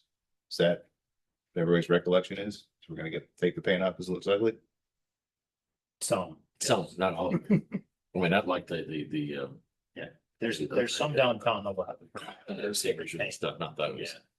But there were some areas we take up the old paint. We're not taking up all the old paint. Well, okay, that's what I wanted to kind of focus in on. All right, so you guys have clear direction on what you need to do and what's gonna go, what's gonna stay? Yeah, Tom and I actually talked about painting some this morning. Yeah, and the question is like downtown in front of the post office. There's. That was never mandated, that was prior board request. Correct, but there's no point in putting yellow there. To say, 10-minute parking, because you got the signs there, you just take off the paint. So are we, sorry, just to clarify, are we saying that anything that looks, because I'm thinking like, as you go right by town hall, that curve on the bridge. That you can see speckles of yellow, so we're saying we're sandblasting, cleaning, and then you're repainting anything you're replacing, or some areas we're just gonna strip out and leave. Some will strip out, leave, some will. Okay. Okay, that's a little bit different than what I've got noted from last month, which was we're not in the business of painting curbs and we're gonna get rid of the stuff that looks ugly. So what's getting painted? So downtown Market Square, That's it. yellow all the way around it. That's it. That's. Kyle, anything else on your inventory you think we should be painting? Not really, no. No, I think the rest will just get. Cause I agree with Dave. That's what I heard. Yeah, I think Marcus Fair was the only one, and the rest was just power washing it off. Yeah. Now, I will advise, just to be very clear, is that I went down Nash. And this is where we're gonna have an issue. it's brightly painted yellow. Cause they painted that. Correct. And so, Oh my. you know, so I think with those, before you do that, that's where we get with the county. Hey, we found these things and maybe let them handle the ordinance on that because you can't paint what it's. We painted the curb on white moss as soon as you pull into white moss off of Nash. So we did that We did that one only because there's two. because we spent. Oh, Joel's not here, but probably a couple $1,000 replacing sod down that little strip. Someone parks there, get the van, UPS, and they just dig ruts all the way down it.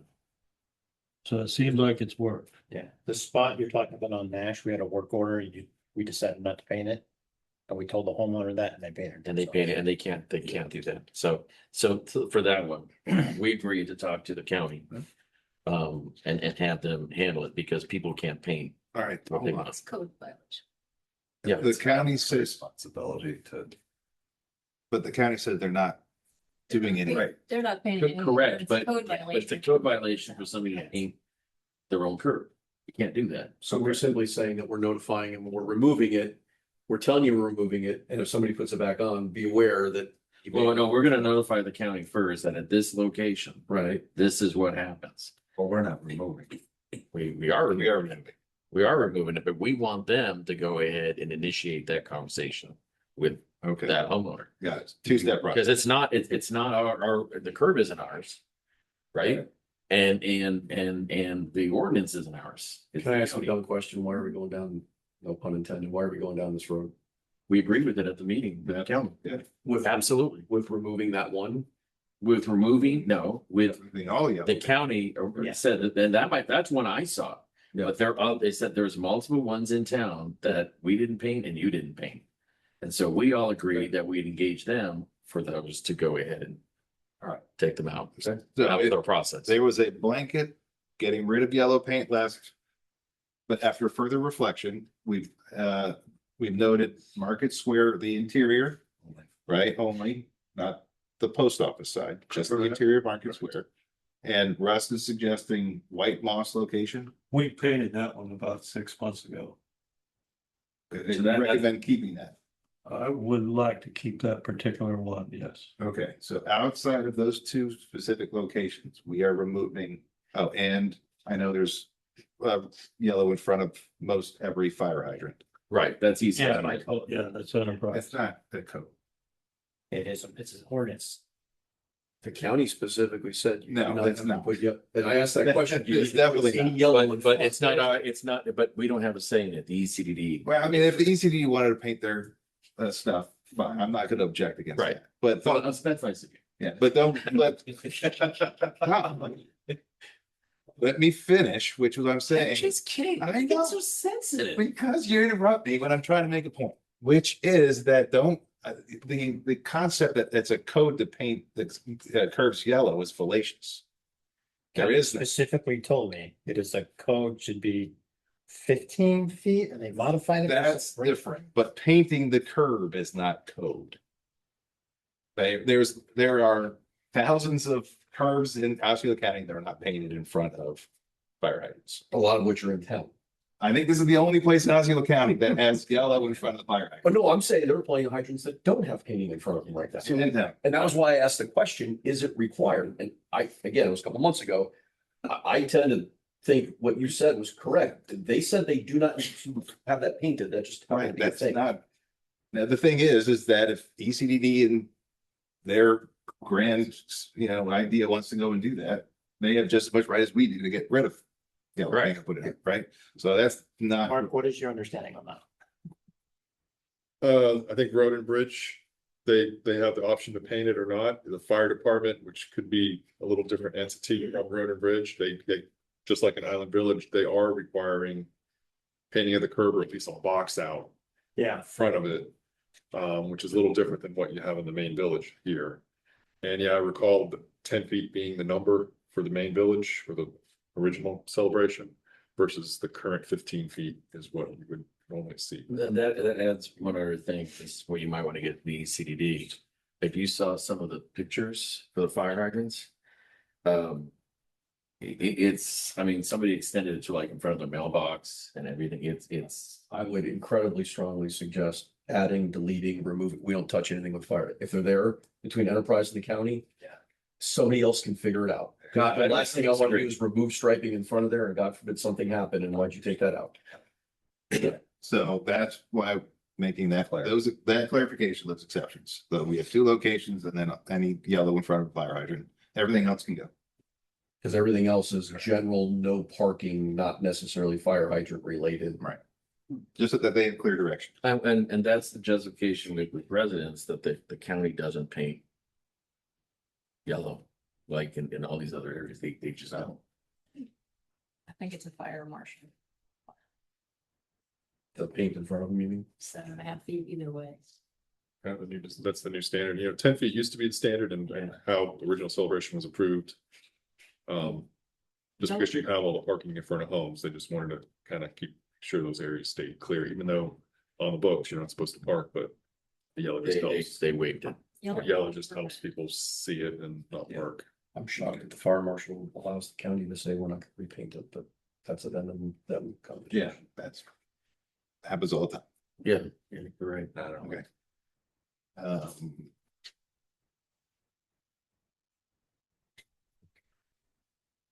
Okay. Oh, Anything one else? Go ahead. last thing, are we still at the mercy of paying per page on our website? We are. That is. And there's no other option because there's all sorts of municipal websites that don't have the same restriction. In-house IT people that can do conversions and all, which is This is for what, I'm sorry. to add things to the website. Okay, We get charged to add things to the website, which I don't in this day and age defies logic. Yeah. It's like $1.25 per page. Yeah, I can check what other contracts are out there, Right. but all the CDDs I know are kind of stuck with limitations. There's only a couple of vendors who are. doing this, I'll say. does Some just doesn't. Infomart have an in-house person? Give you a nickel a page. Good deal. I know a guy. Right, that just doesn't, something doesn't sound right this day and age. That's very charges. We can provide copies to whoever wants to see documents. I mean, any other action on that? Are we suggesting that we want to go with a different web page provider that would give us a flat unlimited rate?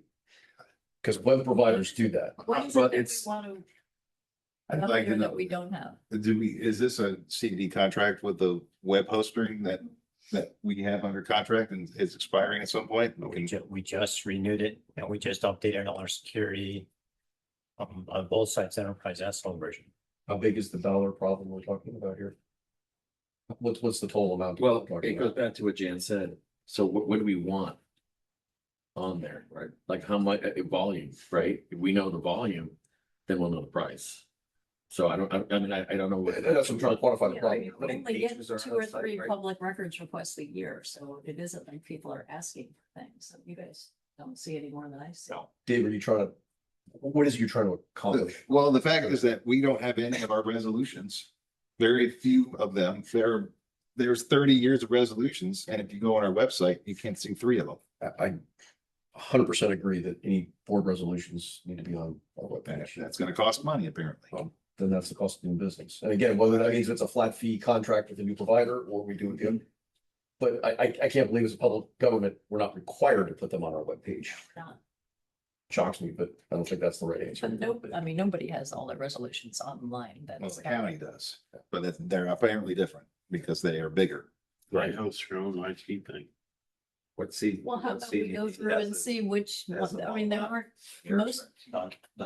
most of them aren't totally relevant, but there's probably a handful that would be good to have posted. And maybe we can look at, come back, these are the ones that we should have posted. There's like 8 or 10 that are important. Well, particularly the sidewalk thing that we did, I mean, the couple resolutions that we've done over the past 6 years since I've been on, every one of them is relevant to residents. So it's a little hard for us to say, hey, this rule's out here for you guys to follow, but I can't even put it on my web, or I don't even put it on my web page. It'd be even better to go to the number of calls coming in.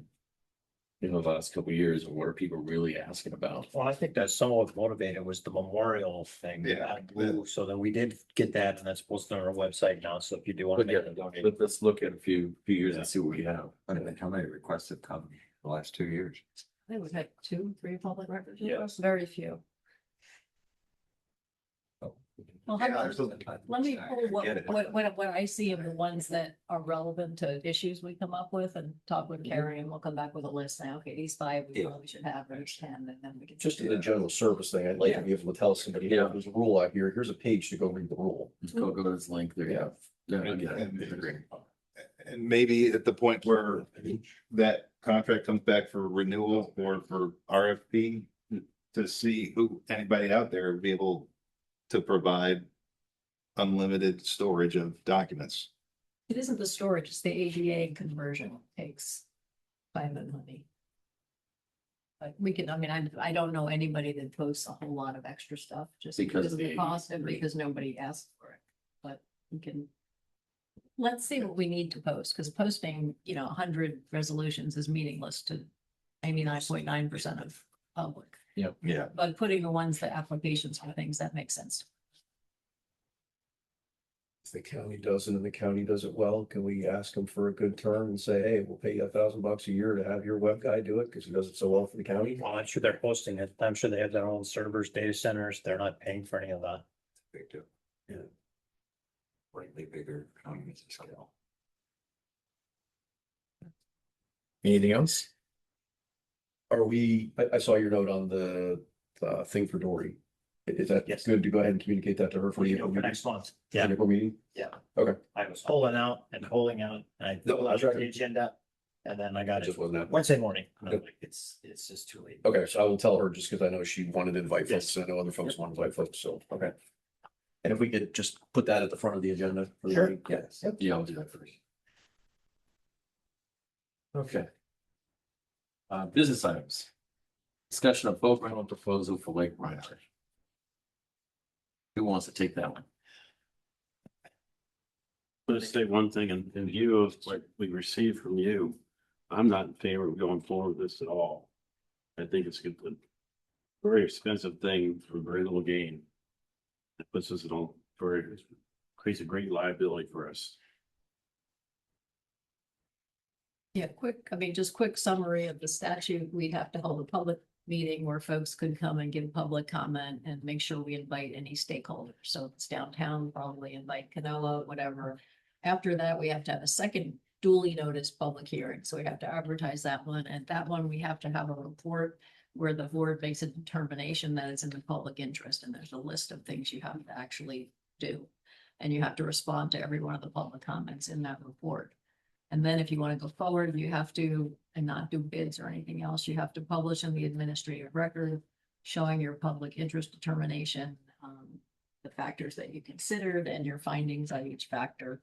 And then you go from there, and then you've got to do the design professionals, you have engineers, whether it's Mark or architects, to make sure we have ADA compliance and all those other good things.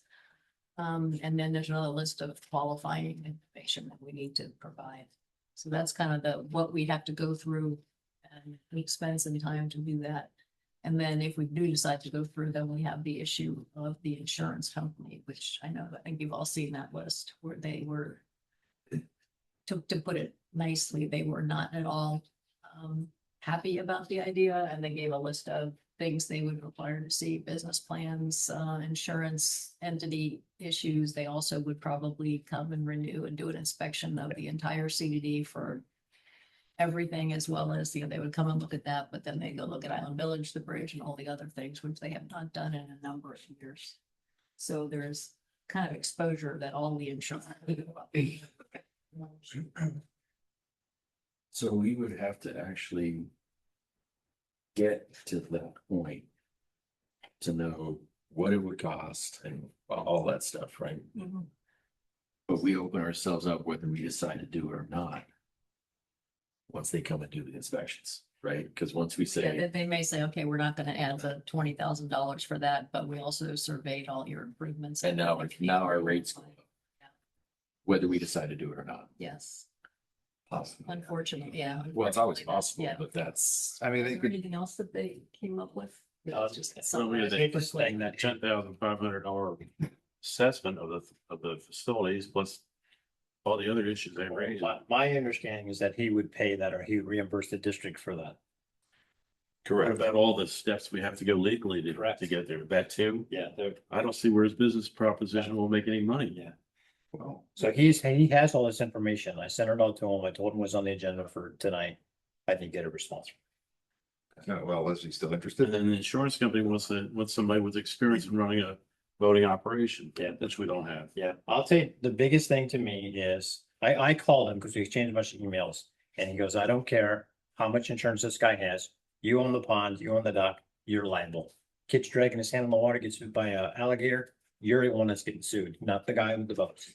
You'll be the first one named in the lawsuit.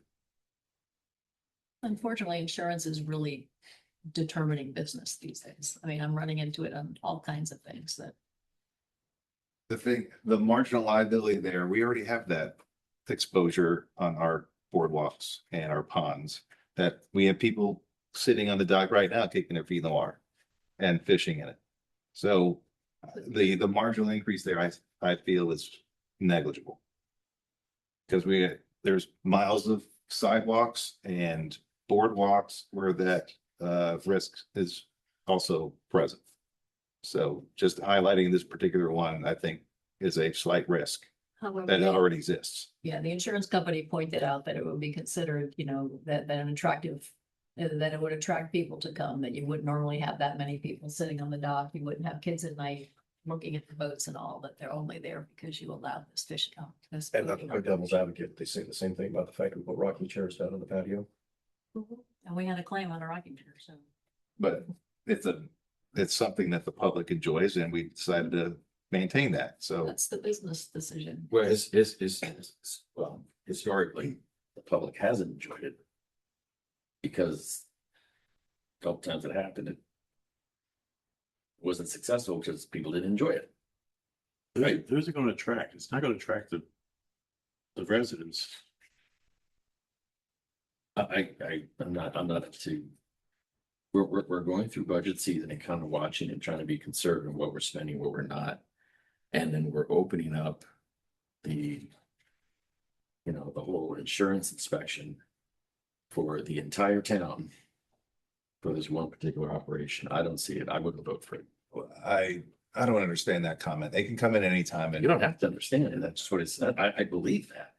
I think it's exposure. I think we are going ahead and doing it's financially irresponsible to go down this route for that insurance risk. And we're the ones taking the risk, right? We're the ones taking the risk. I don't know how to explain that to residents saying, hey, you're okay. We're not going to be impacted ever.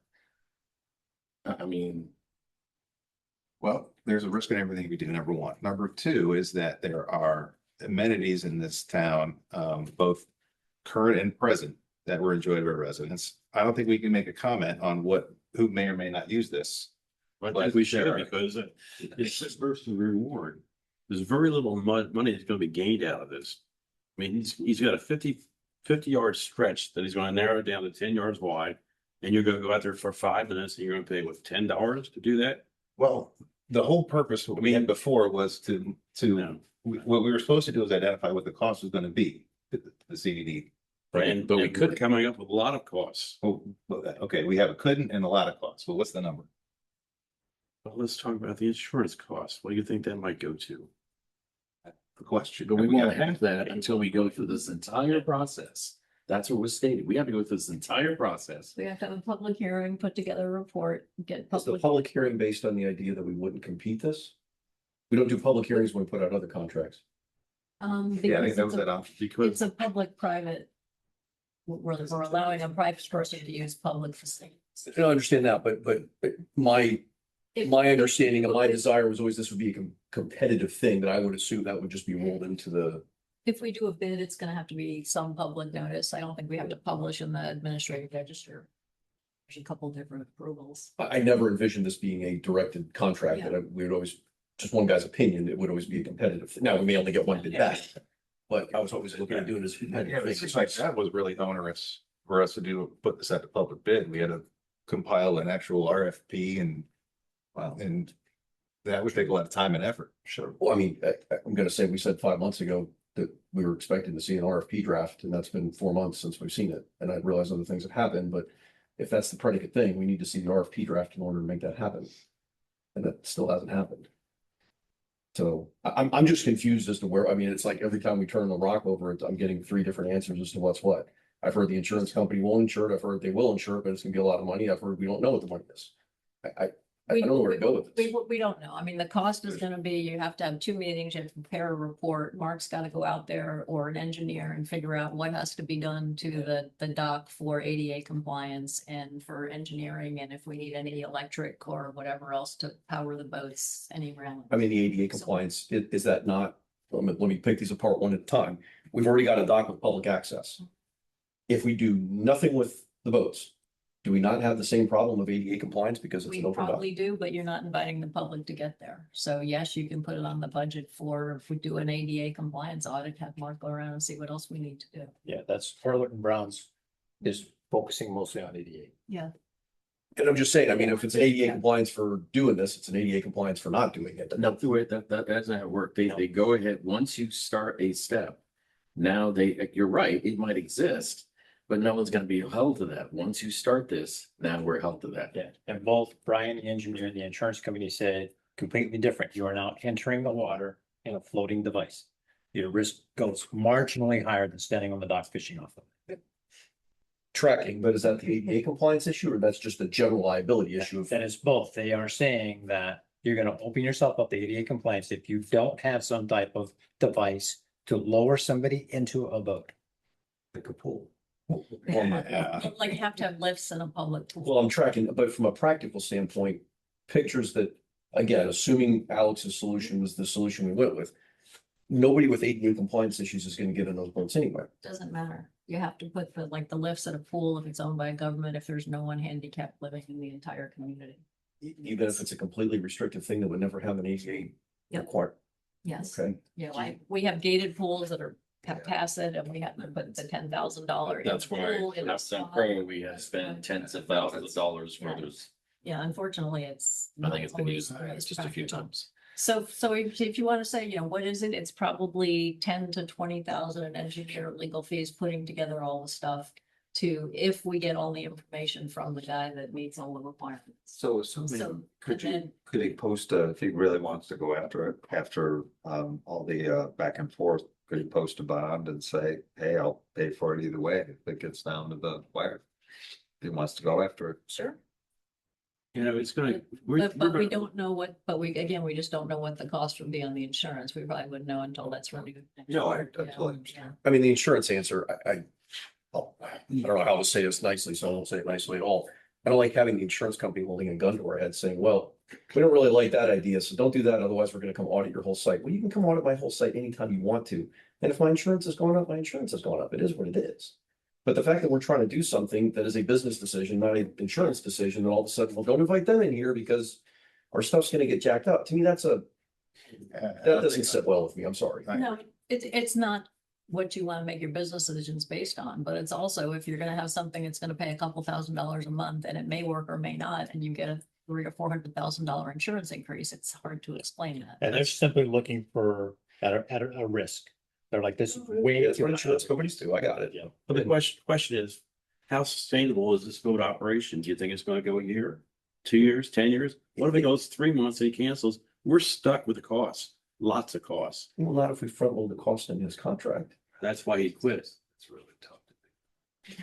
Let's be honest. It also means we have to hire more people to monitor this whole thing. Well, again, that was the insurance company's recommendation. That was a recommendation. Yeah. I mean, but listen, if insurance companies drove what we did in the world, we'd all be sitting in our house wrapped in saran wrap. I just don't see a model where this thing makes money. I, as a governmental board, I can't look at this and say it's my job to worry about if he makes money or not. I agree with your comment that we need to make sure it's a sustainable thing, because if it goes 3 months and it collapses, I get that, but I want to be careful that we're not getting into the, hey, does he make money out of this? Because that's not our concern. Well, I mean, the board has to make a public interest determination. I mean, when you're talking about this, can you come up with the reasons financially and economic, why it makes sense, why it's efficient, and why it's in the public interest to do this? Why didn't you just restrict it to financial and economic? There's also the aesthetics, there's also the amenity side, there's the. Well, that's always it, the recreation. benefits to public, but specifically financial structure, economic efficiencies, qualifications of the parties, how it fits into your infrastructure plans. And you have to come up with a public interest determination that you've agreed, and then you're gonna put in the newspaper for a hearing that we think it's in the public interest to do that. Well, this is in the That's- public interest to amenize our facilities, and the county actually has code to encourage that and incentivize it. In new developments, they encourage people to activate the ponds. Yeah, I mean, I think the woods on. That's Wait a if minute. they own it, but we're CDD. We have a No, little, CDs on it too. Well, all the ones that you mentioned, none of those were owned by public entities. I looked up Yeah, everyone and said, Right. yeah. I mean, So is there an example of where that, Well, is there an example of what Dave just said is true? The names he gave me, they were all owned by Is the you- developer. Are you aware of originally, one that's privately. technically that? Because I'm not. Yeah, so, yeah, well, technically, they're the two, I'll give you three examples. Actually, the closest one is over in Shingle Creek. You can rent canoes there and go up and down Shingle Creek. Shingle Creek CDD doesn't own any. I know, this the Creek- county, isn't it? Shingle Creek at Bronson doesn't own any, No, not not not CDDs. the actual Shingle Creek. But it's something I'm talking about. That's a public entity. I would think it's the county. All right, so the county has waterways where they have boat rentals. Mhm. All right, number one. Number two, their location, which is developer controlled CDD, they offer canoe and boat rentals. And I don't remember if this was Welland Park. Well, and yeah, that's developer control, Okay, but it's still a but CDD, it's gonna be developer controlled for 10 or 15 years because it's not a CDD, it's an improvement district. but it's a district nonetheless. It's. Yeah, but like a district, But they'll, they they'll don't- go ahead and they won't take the risk once they become, Right. that's what's gonna happen. Well, maybe or not, because the third is over at Starkey Ranch, which is resident controlled. And they have waterways where they allow I think I canoes to looked go. up That one as well. Yeah. But, and I don't remember, but it wasn't CDD owned and operated. I think it was ponds and they allowed people to use their canoes and stuff. But there's obviously a risk associated with that because like we said, you're activating the pond, you're allowing their residents to utilize it and their insurance must have gone up. And they determined that was worth the cost. That might be a catch too. You say residents. We'll probably have 90% of the people that won't even live here that come here. And I don't know if how that is. See, you have a lot of these questions. We're still- It's the same thing about our sidewalks. That's throwing something out. So Well, that's, it's a desire to go forward. I think that's, because I mean, we can all argue different Yeah. positions. I mean, yes, it's an amenity. It might be nice to have an amenity. Yes, it's expensive. I mean, is there a desire to put out bids to do this? Is this? Can you remind me, sorry, just recap linearly the steps if we decided to go forward, what that would look like and when we start incurring costs? We have to have a meeting to invite the public and invite members who are going to be interested in it. So Perla Canoa, it has to be advertised specifically. He's got to submit a proposal before that includes a description of the project, the methods and all the things the insurance company needs, experience, that kind of stuff. But that's all assuming that we were doing a sole source contract. This is Yeah. not if we were doing it competitive. You're saying if it was competitive, it would be a little bit different. The board said last month they didn't want to do competitive. That sounded like it was a lot of costs and resources and time on our end. That was the assumption. Okay, sorry, I didn't catch that. Yeah. Okay. But Jan's already we've already spent. You spent a couple hours on this, yeah. Well, we get these questions all the time. We spend money and time to, And then we have to advertise a public hearing and then have to put together a report of the determinations in the public interest and go through and report on all these things and why there are. And it has to have a statement and that has to be then advertised in the Florida Administrative Law Weekly with the determination and what people would look. And the for. determination of public interest is there. Yes, there's following factors you have to look at. And is there an evaluating entity that looks at that and says, no, that's invalid, or, I mean, this, No, okay. you just have to. The things you rattled off to me both seem reasonable and don't scare me. I mean, if I'm Okay. determined to go forward, that doesn't. And then after that, then you have to go forward with the design professional and that kind of stuff, just to make sure you've got all the requirements. so what's our protection? If we go down this route? And we're at, I don't know, how much you saying? So we have the public hearing, the meeting. No, dollar amount. Oh, $10,000. Then we have to have the licensed design professional to prepare a design criteria package. So we have to do that. That's retained by us Okay. to make sure So that it gets done. this is starting to sound vaguely familiar. We're gonna go down this path.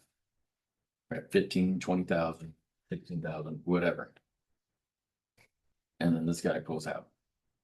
We would have to ask him to put the deposit up front. We would have to have the deposit. Yeah, Okay. he's gonna say about the bond. he's Tom, you're the got- 16,000 for the administrative stuff. What about the 10,500 for the engineer? Yeah, there's a structural. That goes on top of the 16,000, right? Yep, and And then any improvements that have to be. improvements we have to make is on top of that. I don't see this guy making money doing Can I this. make a suggestion? I can step out and call Alex and see if he can dial in. If he doesn't want to do this, and if the bond thing is going to scare him off, His, great. That, his input's not gonna influence me at all. well, if he says no, it's going to influence Well, me. we If he could says yes, stop then talking it's about it. It's the. Yeah. Are we allowed to do that in the meeting? Well, let's phrase it this way. I wish he was here. I thought he. I invited him. I sent him all the information. I told him it's on the agenda. That's, My fifth meeting, I'd probably be losing fifth too. well, I thought what we told him is, hey, this is how much it's going to cost. That's what I Are invited you, him. are you in or out? So he's been provided that. Well, is he He in or out? has the bid, has the engineering costs. You know, I said. But this idea of a bond is brand new though. We didn't. Correct. We didn't. I just brought that. Yeah, up. yeah, that's what I'm saying. They wait and mitigate Deposit the or problem. payment, I mean, Yeah. it's. Whatever you wanna do, pick a poison, deposit. I or mean, bond. I think- So maybe that has to be communicated to him to say that is the other option, see what next steps are. That's the only way to somewhat mitigate the potential exposure. Be 30 seconds, see if we'll answer his phone. I'd like to knock this up. Can you do this issue oriented? Yeah, I mean, it's not exactly appropriate. I mean, he was invited to the meeting. Well, He I didn't was- come I to was the gonna, meeting. I mean, there's no, I'll just follow up with him. I was gonna say, I think we're at a follow-up. I think so. Okay. Yeah, we Already got communicate the cost to them and say, are you still in? Do we need a motion? Guys, Either a deposit of a minimum amount or a bond, before we move forward, so you have direction to give. That's a good point. I don't know what the minimum amount would be. 25 grand. At least that. It's gonna get there. Yeah, Fairly quickly. quickly. Well, that's just for the improvements. Understood. I wanted additional monies set aside for the increased insurance costs.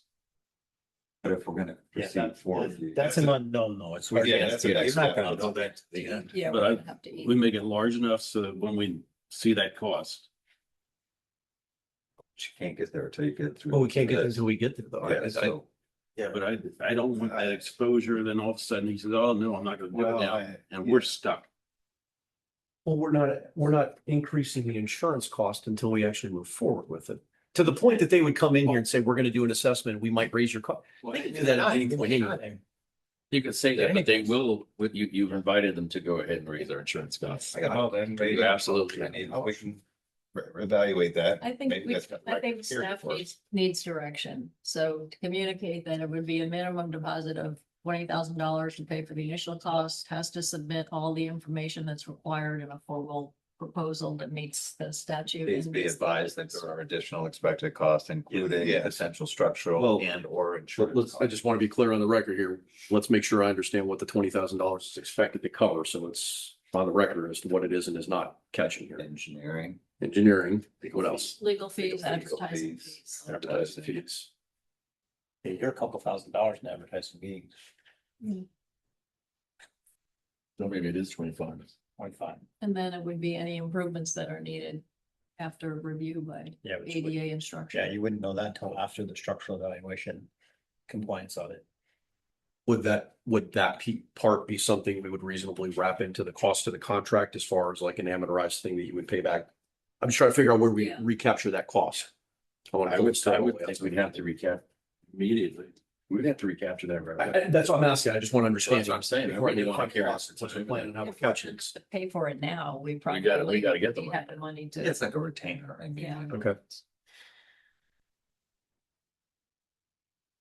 I think you want to get an architect or engineer that specializes in those ADA type of studies. I can go look at it, and say slope is good or not good, but you need special types of handrails. You may need special railings so people don't drop off. You've got the fluctuating water level. How does that affect the slope? Yeah, it would be hard. If we talk about the electrical to keep the boats running, I know you mentioned it briefly, but Yeah, I reached out to Duke to install a separate meter. They never got back to me. They were Maybe not just wiring. quantify the cost of the electricity. I mean, we've got electrical out there. Can we not just run off of one of ours and just put that in I the think cost? you need to run a separate service because when I talked to Mike Nunez, the service he would be using, they use that for all the downtown stuff. Farmers market, any events, anything downtown, they are using the service on that side. Canoa is? Everyone is. Yeah, but what, Wait a minute, so we're putting in a box to charge the pond, but we're not charging Canoa? They've used it since day one. Okay, so now I'm really asking. okay, now it's using our. Why are we gonna put in a meter for this one? We're not putting in a meter for one that's been charging for 25 years. Because that it's a separate for-profit service. Well, so is Canoa. So if we're talking about that, then we're having a separate conversation about meter and Canoa. I think that's the least of our problems. though. No, I'm not suggesting, but I'm just what you're saying, trying yeah. to be consistent here with our approach. Well, so, but don't we need to have, I know we need to see public notice, but everyone loses the use of the dock, right? We lose a lot of it because where are you gonna charge those lithium ion batteries? Yeah. They You can't be can't charge everywhere. them, you can't charge them over the dock. No, if you did it on site, you'd have to have a secure storage cabinet. You're gonna have to find space for that somewhere. Go right to selling space. I provided that when I followed up, Oh, we with don't him, I have to said, sell here's my space. anticipated expense. Where they're gonna charge them. Well, he's gotta figure that out. I don't know. What space do we don't have a lot of space down there. No, It'd be one that's existing. where people are gonna have to walk Why by it. don't you just go forward with what you were doing? I think it'll Yeah, let's see what happens. Yeah. flush itself out fairly quickly. The 20,000 was the number? 25. Yeah, he has to realize also that upon the receipt of, what did the insurance company need in order to provide a updated quote? It was a business plan. so he said. Yeah, he has all that information. What his requirements are, $2 million. They want him to be he'll get his own insurance, but what our insurance company is, certified marine operator. So. So as long as we can communicate all of that as well, because Yeah, that it seems to be has the been. largest cost driver. Yeah. And the list of what we require. in the Yeah. statute. Since Yeah. he did what he thought was a detailed business plan and they're saying it's not, is there a list to pay? Here's the gap of what we needed? Be Yeah. the insurance company. I just want to make sure he Yes, knows it what was target very- to shoot at. The insurance was very Very specific. specific. Okay. Yes, it was. It all made sense. It was nothing. And he said flat out, if there's no interest, then I'm not gonna invest my time and money in moving forward. All right, so you have your direction. Correct. What you need to do. Anything else? All right. Oh, here's your big one. Discussion of sign removal. Okay, all right. Did you go out and mull out yet? Am I authorized? Melissa, can you share that? If you can't, I will try. Yes, give me a second. Okay, thank you.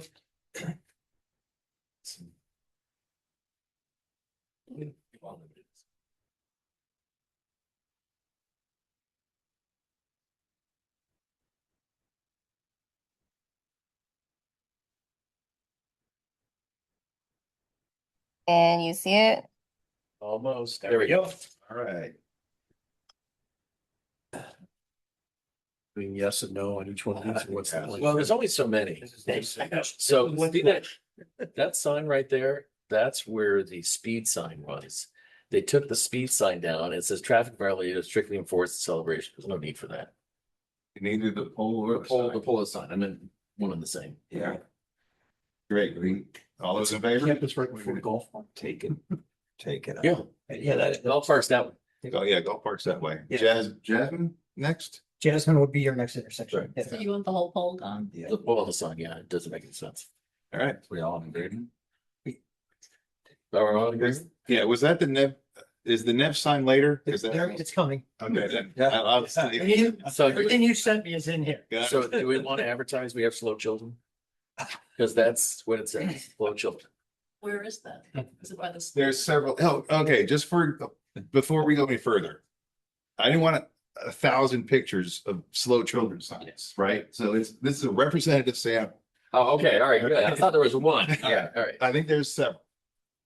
So now again, you don't have to ask me for my vote because I only put the ones in here. Let me. I see how it is.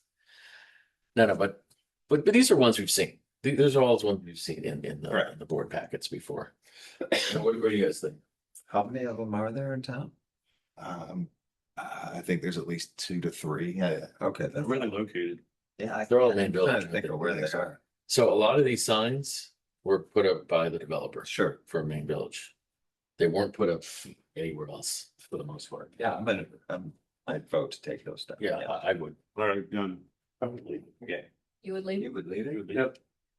Next one. You're There we go. That's why I waited till the end.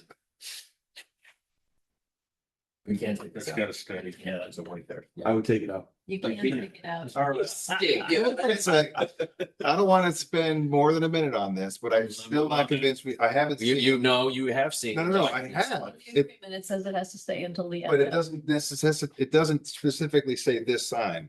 It says all the directional signs have All to of- stay until it's all built out. Correct. Dave wants to make a motion for when it's all built out that you take it out. Yeah, all right. Next one, leave it. Next, Melissa. I was with you on that one, Dave. I tried. Thank you. All right, so here's where it gets controversial. And I get controversial is because previous CCD board fought for a long time to have those signs. Hey, I'm not voting for them or not. I'm just saying that is what happens. What do they say? 10-minute parking. 10-minute parking. It's unenforceable. Post office. It's unenforceable, Right.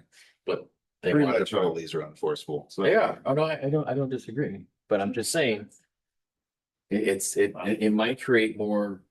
I'm gonna say leave it there. And maybe somebody will honor it. Only park there Well, 10 minutes instead of Yeah, 10 I would park minutes. there. I told Tom today, I parked there Friday, I think, because I was looking at plant material and somebody hollered at me because I was parked there 2 months. You're gonna move your vehicle? And you don't have to. You don't have to. Right. off my lawn. So. That was the guy. Here's what I'll say is that I'm particularly interested in these that are in Main Village because I think Main Village suffers from sign overload. And if this post office was somewhere else, I probably actually wouldn't care. But because of all the signs and the parking downtown in particular is always controversial. I This just is want to get out Lexus the property, business. but But if you want to go to the post office, isn't it nice? It's Lexington's property, so leave it alone. I don't think that's Lexington's property. I think that's Lexington's property. We're What's working that? square only. The We don't have the rim around. the sidewalk is Lexus. That's what the sign says. You can't take that down. No, hold on. I'm pretty sure. And Isn't that, look, sir? I only put 5 foot? on our. I thought there was some CDD papers around all this. Got to pull the property appraiser and sue. You don't maintain it. Shows it past the curb. or- Yeah, there is a purple, oh crap. I think it's ours. There is a purple strip around the orange, yes. Okay. Yeah, Are we purple? yes. Okay, that's definitely on our property, according to the property appraiser. Okay. So we can remove those signs. Of course, I'm in favor of removing those signs. I would, I'm not opening Pandora's box on these. If we, the only way I'd remove those signs is if we removed the parking spots and the curbing and went back to total no parking, because otherwise it's gonna be a half in, half out message. And those are gonna turn into somebody parks there for 3 I hours. which is not agree intended for. with you, Greg. The only way I would do it, I don't like the signs, but I remove everything and then nobody parks there at all. And whether it's enforceable or not, I got it, but the intent is there So if I go along with you guys, that's what we would do? to remove it all. Yeah.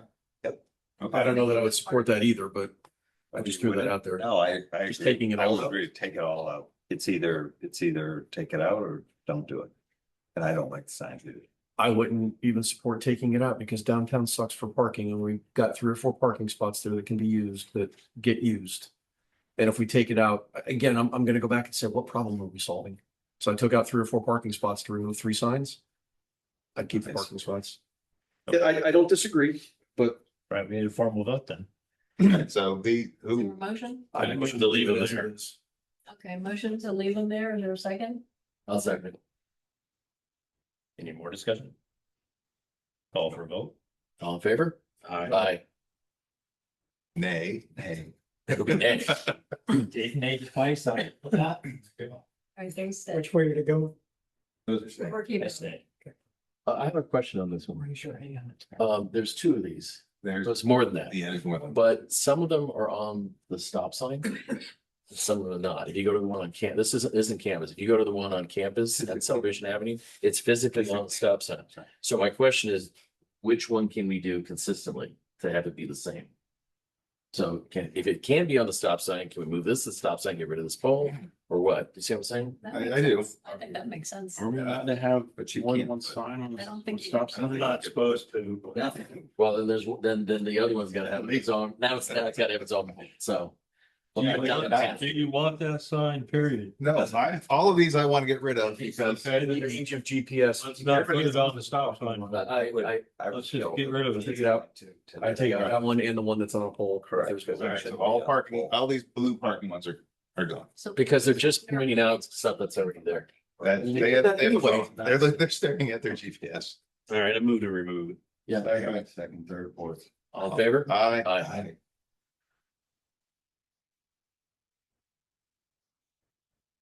Okay, quick update on this one. That some of these are on Lexington property. Yeah. And some are not. They're on CD property. So this applies to only those on CD property. Yeah. I would like to get rid of. So I have a question. In the main area where we have, on the Lexington side, they have those signs that we're on the promenade. Do these signs exist on the promenade? On the promenade side? Think so? I don't know. I'm trying to remember when we even have any that are CDD signs. I thought They are. I went and I checked, make sure. And this one is on. I mean, that's CDD. Sycamore. Yeah, that's the Seminole building, isn't That's it? CDD property. What? That's CDD property. It is, yes. So that's what I'm saying. This is representative of several signs on CD property. It's also representative of signs that's on Lexington property. does it help keep kids from skateboarding on the Yeah. And, sidewalks? well, it's consistent with the signage on the other side of the property. I'd just leave it there. Again, I want to remove it because I would it's. leave it there too. I'd take it off. Is there a pedestrian? It's all you, Tom. Last one to draw, Tom. Oh, this one I would leave. All right, done. Okay. 3-2. 3-2. We didn't get a formal vote. I move to leave it there. I'll second it. And then All right. Both? Opposed. It's really silly, you know that. Yeah. Well, Melissa's getting all this down, right? You know, who's saying yay and nay and. Sort of, but if not, I usually go back and watch it. Back to the beginning. Okay. The I, resident I park, can I can recognize some voices, but if not, I'll go back and watch Yeah. it. Yeah, Dave is always the nay, so that'll be easy for you. Yeah. Well, it depends. If it's to keep it out. so resident parking is Resident along, campus across from the school? Yeah. The last screen. you could take that. No, What's the so guy's name that, Smithy. He already knows. So He does one of those out he there. already talked to the county. He knows they're unenforceable and he said we can get rid of them. He who. Smithy. Smithy. Who's Smithy? But the guy who's gonna be yelling. But he's not. kind of the head guy over there? What? Sort of.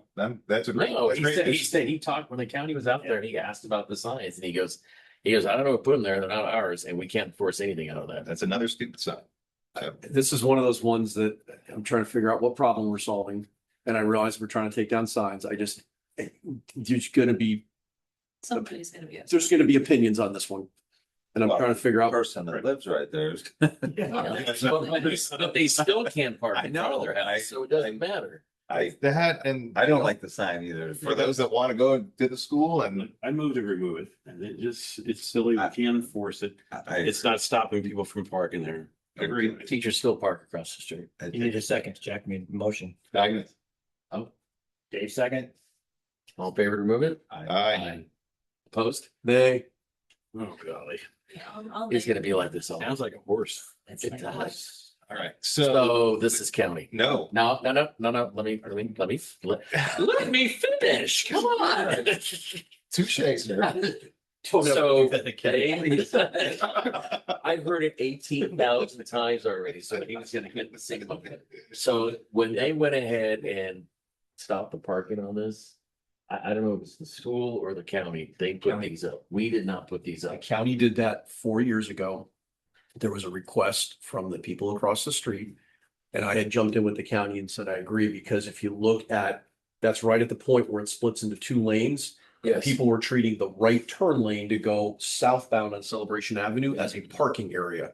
So it's that last 30 or 40 feet right by the flagpole that they peppered out the no parking signs because it's blocking it as a turning lane. Correct. And then they close off. So my suggestion here is if the county doesn't put a sticker on it, then it's gotta come down, right? So I would leave those because we were specifically as a board, and I was the guy in the board, but this was a board conversation in 21-ish to put those up at the request of because there was problem. This was when they were restriping in front of the school a couple of years ago. correct. That we were part of the conversation asking them to put those up. Now the pole, isn't this one of the ones where they use the chain or the channel No. pole? That's round. I can't, it is the right pole, okay.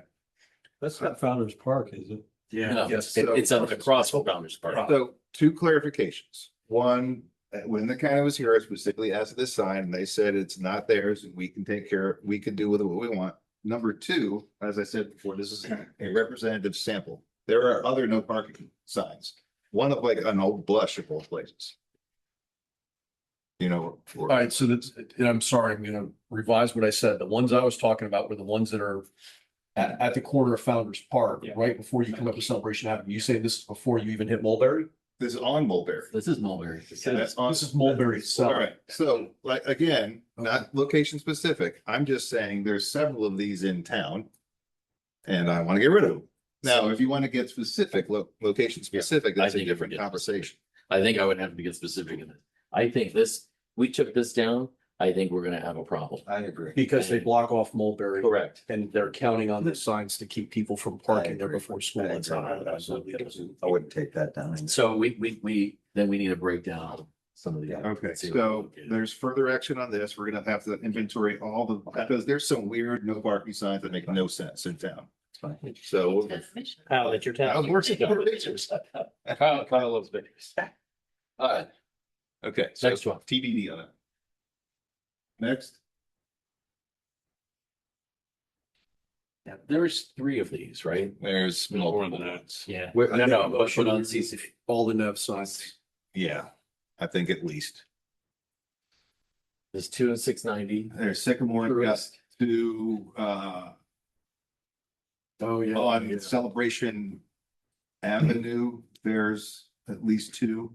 That's the 690. Yeah, Sycamore. Parking spots, though, earmarked and for specific size of them now, aren't they? This one is. That one And is. everyone parks there. So the problem is that any car can park in these spots. No, but that's the point, is they're full, to his question, they're full-size parking spots. They're not shrunk down. That's why the one on Sycamore, that one is, I think the they one haven't- on Sycamore is smaller. Correct.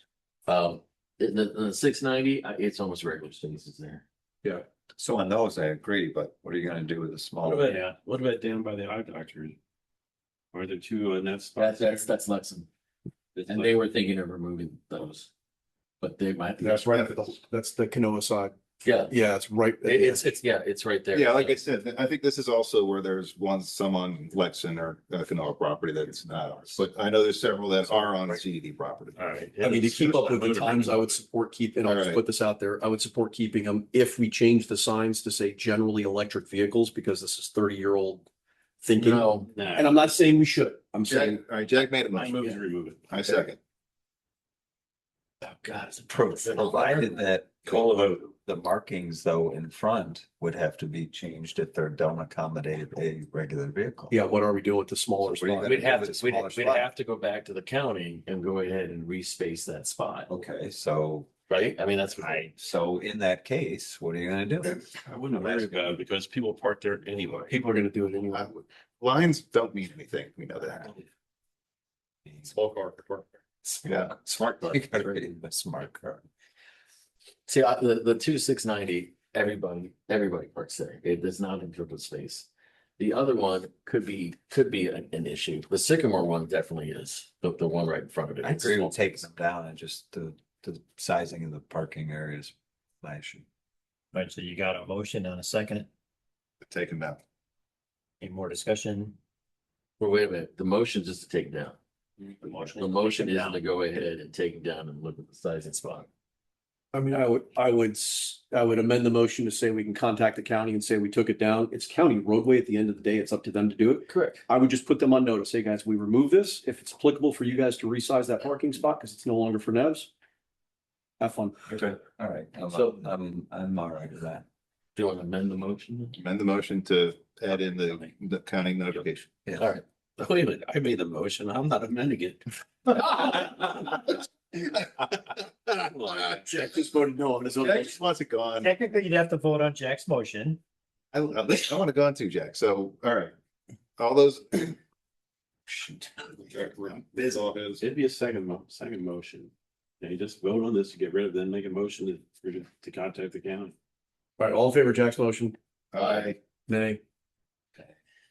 Was that 3 ayes? I said aye, but I want to contact the county. Okay, Well, let's then see. go to nay. Oh, No, nay. listen, well, we'll do that and they'll just say we'll contact the county as an amended, as a follow-on motion. I'll make the motion then. All right, so I make a motion now that these are removed, that we're gonna contact the county to alert them to the fact that there might be, they might want to look at restriping. Second, third. All right, all those in- There you go. Aye. Aye. Nay. Guys gotta push me to We're gonna have a staff. Go back one. No. Yeah, that's what it was. Keep going. No, that's, no, that's, no, Night parking, I'm assuming that was for the whole. No. Yeah, we That's have the same. no, Go back one. Yeah, that one. that's, Overnight parking for residents only. It's a nice sunset.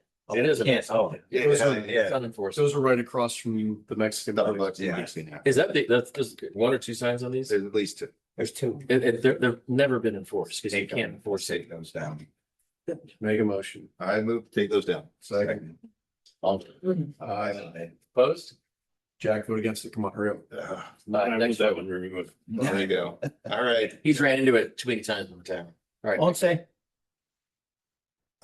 All right, I need a surveyor to figure out exactly where the ECDD and CDD line is, because this looks like right on the border. But the county said that the library sign would stay because that's theirs, but the high school sign. But this is a representation, there's other high school signs. I would leave the high school sign. I don't see any value to that. Yeah, I would leave it. That's probably actually the Florida Turnpike. Yeah, it's like, Right away. like I was gonna say. Under the bridge, it's probably them, yeah. We just do the maintenance part of it. Because I think there's another high school sign over on World Drive. There is. Tell them we'll leave their sign if they get us on squared away. I'll try to leave it. I'll second the motion. With Right, no, We don't have to make a motion. We don't know. just, yeah. Oh, Well, that's right. I think this one, No, is a- Russ said it's turn for this. Yeah. DOT sign. Well, then. all right, well, it wasn't county sign, so I left it in. I All make a right, motion to not make a motion. all right, we're leaving that. 12. Next, at 12. oh, there you go, my favorite. What am I looking at? It's like the Jeff. It's enough neighborhood It's center. a flying no Kill it. or something. I don't like it either. That's for Jack. I try to speak by that every time. You All try. right, and there are several of these. Get up to 32 there. So do Nev communities have to have these? There's no such thing as a no community. You can have a golf cart community. But there- Well, that's all, but don't. Yeah, no, but get, no communities don't exist. All right. Make a motion. Find golf course out there. I moved to. Second. All in favor? Aye. Next one. Next slide. That's it. That's 12. Okay, we're done. All right, good job, guys. That is dirty dozen. You guys get your marching orders, But we need no parking sign. There's, yeah. except for the mark. You get parking no parking sign. signs. Even the inventory. I have a question. Yes. The first picture, the one with is that the one with the slow children? Yes. And you said that you were going to leave it there? No, we're taking it out. You're taking it, but Right. it was not put by the CDC. It was done by one of the children in school and the parent. Developer. Kind of, Yeah. not the developer, he just, they put it there just as to Yeah. please the parent. Okay. Like that. All right. So I'm sorry, just to make sure, no parking is the only alibi fire we have out of that? Yeah. Well, I'm under the bridge. Yeah, that one went away. All right. Dave's happy. Well, for now. It took 8 months. Yeah. All right. So, acceptance of Infomark annual evaluation forms for public record. Yeah, that's just a formal because we had the documents weren't in there when they. Bless you. Do I have a motion to approve? Move to approve. Second. Favor? Aye. Consent agenda. Move to approve. Second. Bless you. All in favor? Aye. Supervisor requests. Jack, I'll let you start. I did done. I have one. So I think it was the last meeting. We had the beautiful Zoom bomb that asked. This is, I think, the second or third time this has happened. Okay. There's two issues with that. One, we can't open Zoom to let everybody see that. For one. Number two, Infomark personnel have to go ahead and review it and edit that out. Okay. So there is no way to protect yourself from being Zoom bombed. So we're going to be Zoom bombed again. Okay. There is no requirement to go ahead and show a live stream. We record the meeting, right? And we can still invite the vendors and everybody else and give them the code, just not publish that. I'm open up discussion because that's not a decision I can make. It's just that we can't be having that and there's no way to prevent it. So each of the vendors gets a code, just like. Right, they get emailed. Yeah, we Correct. we sent them in. Just like in Zoom. Let's get Or public. anybody else from me, but Yeah, many CDDs don't allow the public to Zoom whenever they We want. had started it when COVID was happening and Yeah. just kept it afterward. Yeah, I don't think it's a good idea for Only- obvious reasons. Yeah. That is interesting. And we don't have many people. I'm mixed on this because I want people to have access. The reality is, Yeah. but if you look back at the last 15 meetings and you see how many people out of this community are watching, it's not a lot. And it isn't that they can't go ahead and view it. They just can't view it in real time. Yeah, it's online. We put it on Well- YouTube the next day. Here's the risk. If there was a meeting that had significant public interest, we would quickly run out of space. So what would happen in that if we expect a large attendance? We've We moved will the- be in. Yeah, we've moved the meetings. I mean, that's what we did a year and a half or so ago on our budget thing. Just move it. Yeah, we'd have to go to go ahead and move the meeting. I mean, I was here for the first one that happened. You missed the second. Well, no, I was cut off and then I got the dial back in and hear about it.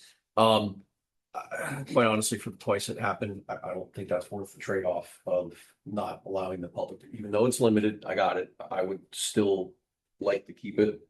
I don't know, can we do? Well, no, because if you're gonna do public, you kind of have to. The gentleman in blue. Yeah. You can keep Zoom for just vendors and then dual stream on YouTube for residents. Yeah, but I'd like to be able to have public participation. They can comment. Because you're moderated. So they could comment. So someone has to do that. But it would be- Text and all that. It would be a comment on YouTube? Yeah. It'd be a text comment though. All right, that somebody would have to monitor YouTube Somebody and would have to Can monitor. we preserve the YouTube and all the comments? Yes, Okay. I believe so. I Yeah. mean, we've got a YouTube channel now that we're posting the videos afterwards, so I would assume it would be under there. I thank you. I don't like that because if somebody wants to be able to comment, I like the fact that we've been able to, even though it's been limited, I know it's not a requirement. I just. Yes, gentlemen's. You do something with Zoom where you advertise the meeting and you say if a resident wants to participate via Zoom, they email you their address, name, and then you give them what you would give a vendor a link. Can we do that? Can the CDD do that as we're supposed to be, open quasi-governmental municipality? We're open. You can come to any meeting. It's open to the. Have to public. do this. You- You could just post on the agenda. As long as we're providing it equally to everybody. Yeah, Yeah. yeah. Yeah, I think when you post the agenda, it said if you wanted to attend remote, please request the link. And then Melissa or someone, or the advice. Melissa or name, I mean, they can give us That's a a good name. idea. It's a fake name and address, but at least. Infomark can still potentially give, Yeah. your name and address, but It's an extra step. Yeah, it's an. Yeah, and I think most of those are probably bots that are just. Yeah. And then. Well, here's one for somebody calls you up with a Belarusian accent and says, I'd like your thing. You probably know it's.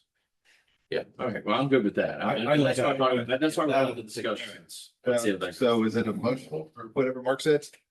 Do we need anything like that or you just have enough to go with?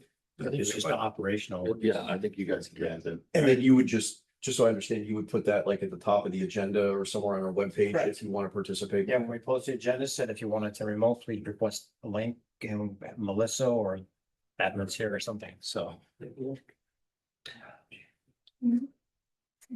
We have to do, we have to do it by a particular tenant. Yeah, we'd have to put it on. They have to request it by a particular time, yeah. So anyways, Something that's reasonable. that's all I have. No comments. Look at the, he mounts a gate. We got the signs today, so you're glowing. because of the Yeah, signs. Tape's taking his wind and going home. That's right. I'm celebrating. Shell. No, Shelley, no comments. We're going to Not good. All right, audience. now, audience, we've got audience comments. Anyone have anything to speak, anything to say? Gary, you don't have anything to say? Particular thing with, you know, like the doing the sidewalks. Can you stand up and introduce Yeah. yourself? Of course. Yes, I Name and address. just, I wanted to say that, you know, I'm glad to be here in a meeting. Getting settled, my name is Rosario Ramirez, been here forever from the very beginning, and we are glad to have people like you. And you know, the issue that we have right now is with, you know, the team with Russ, that he's a blessing here in Celebration, has done so much work for me. Don't build them up. We haven't decided. Just, I mean, keep it around. Good. Oh, down. Russ is like, go on. Top of everything. So I come back from another state, give him a call. I don't know if he was 10, 11 o'clock at night, and he even tried to respond today to that call. I'm a teacher, Montessori, so I wasn't able to take the call. But the thing is an issue in my personal parcel, my home, and they were, you know, redoing kind of some of the things here. And before I went to the sidewalks to, you know, like 10 days ago, they are starting to work there.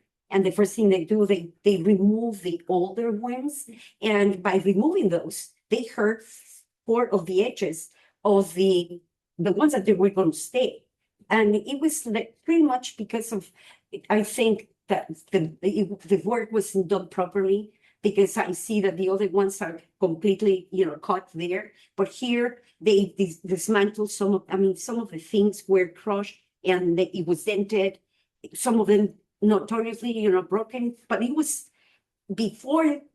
fine before they started doing the work. So I talked to the workers in my breaks when I came, and I told them, you know, this is, look, no, not to worry, man, because we are going to come back and cut the edge is going to be just perfect, because we're just going to cut it. And I know that like a couple of years ago, when they did some of the other parts, they did that. They cut.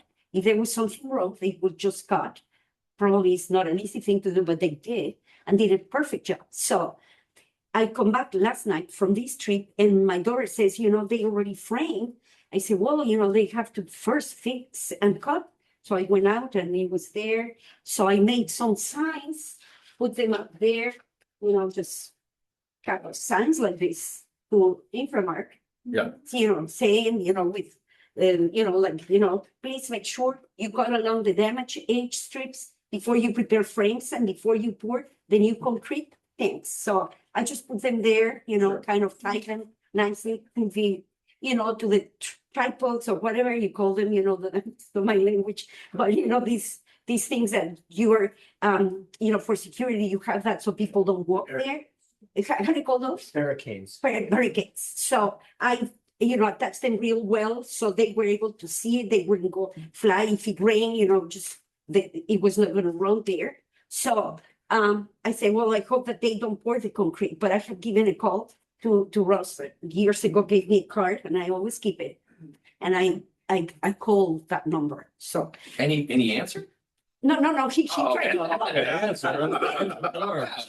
tried to call today, but I'm at work. I don't use the cell phone. So I come, you know, and noon I come back home and I see that they are pouring the concrete The problem already. was, she did call me.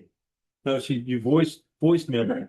It was a voicemail, yes. I looked at the voicemail, there was no name and no address. Oh. So I didn't know where That's to in go. Jasmine Street, because they Well, were. I know, but they did like 14 houses on Jasmine Street. Yeah. Otherwise, if I would have even had a name at the time, I could have dropped Renee, hey, who, you know, she was. We're still working Nine. on Jasmine. We're doing a port. But the thing is, there's a couple of, on that picture, little divots.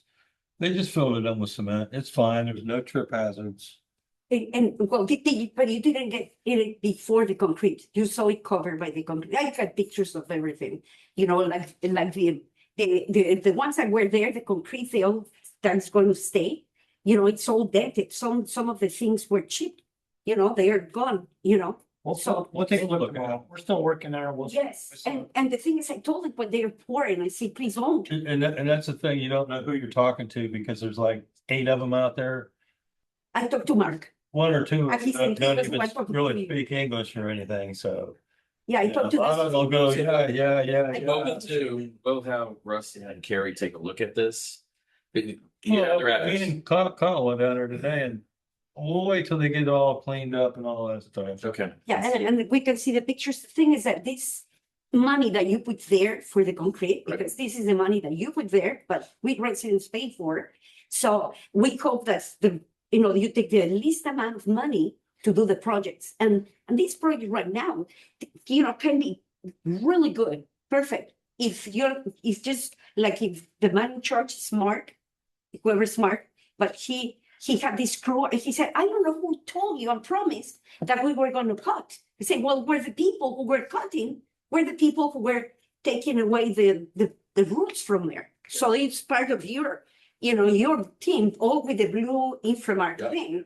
So they promised me, so it went, like, okay, they want to take care of it.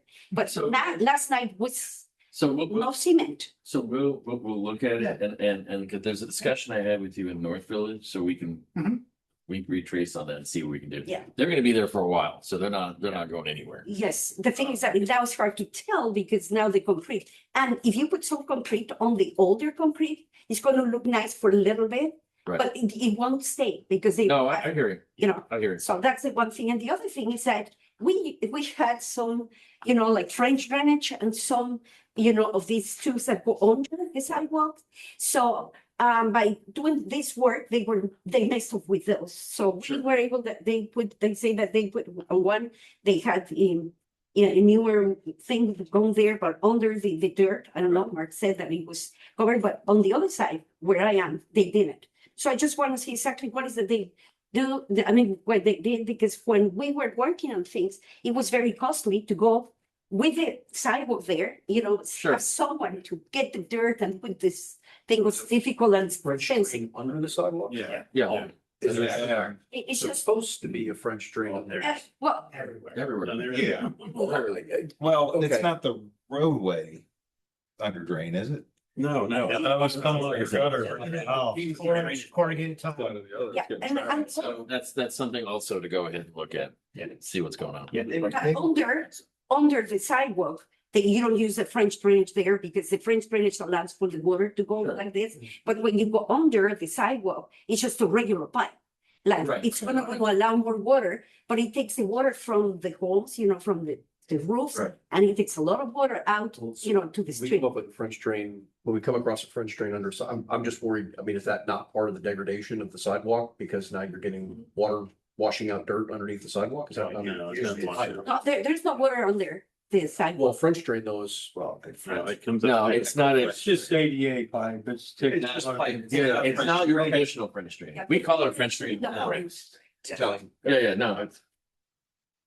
So that was just the thing to look at, the pipes and the concrete. Well, I appreciate you coming down. Yes. At least we can understand, what Yeah, it is. So they will look at it hopefully tomorrow. Yeah, and the thing is money, because. Oh, believe me, I how know. expensive that can be, but being expensive but well done, that's, I think important because it will save. Well, we got a lot more sidewalk to do. So yes, it's Yeah. important that we Yes, do well. yeah, and I thank you. No, I asked if it was public, is that you, Jasmine, or who said, no, when I talked to Jasmine, is that a public? She's in the front office. In the front, What? and I said. Well, yeah, she's no longer. If she's it was not in here. public, so I came, but I thank you. Or say anything right. You almost said that. I don't. Night, thank you. Any other audience comment? Come on, Gary, be quiet. Okay. Move to adjourn? I second it. Oh, did you? You can second that one first, God, yeah. All right, all in favor? Aye. Nay. And you get to stay right here, buddy. They will.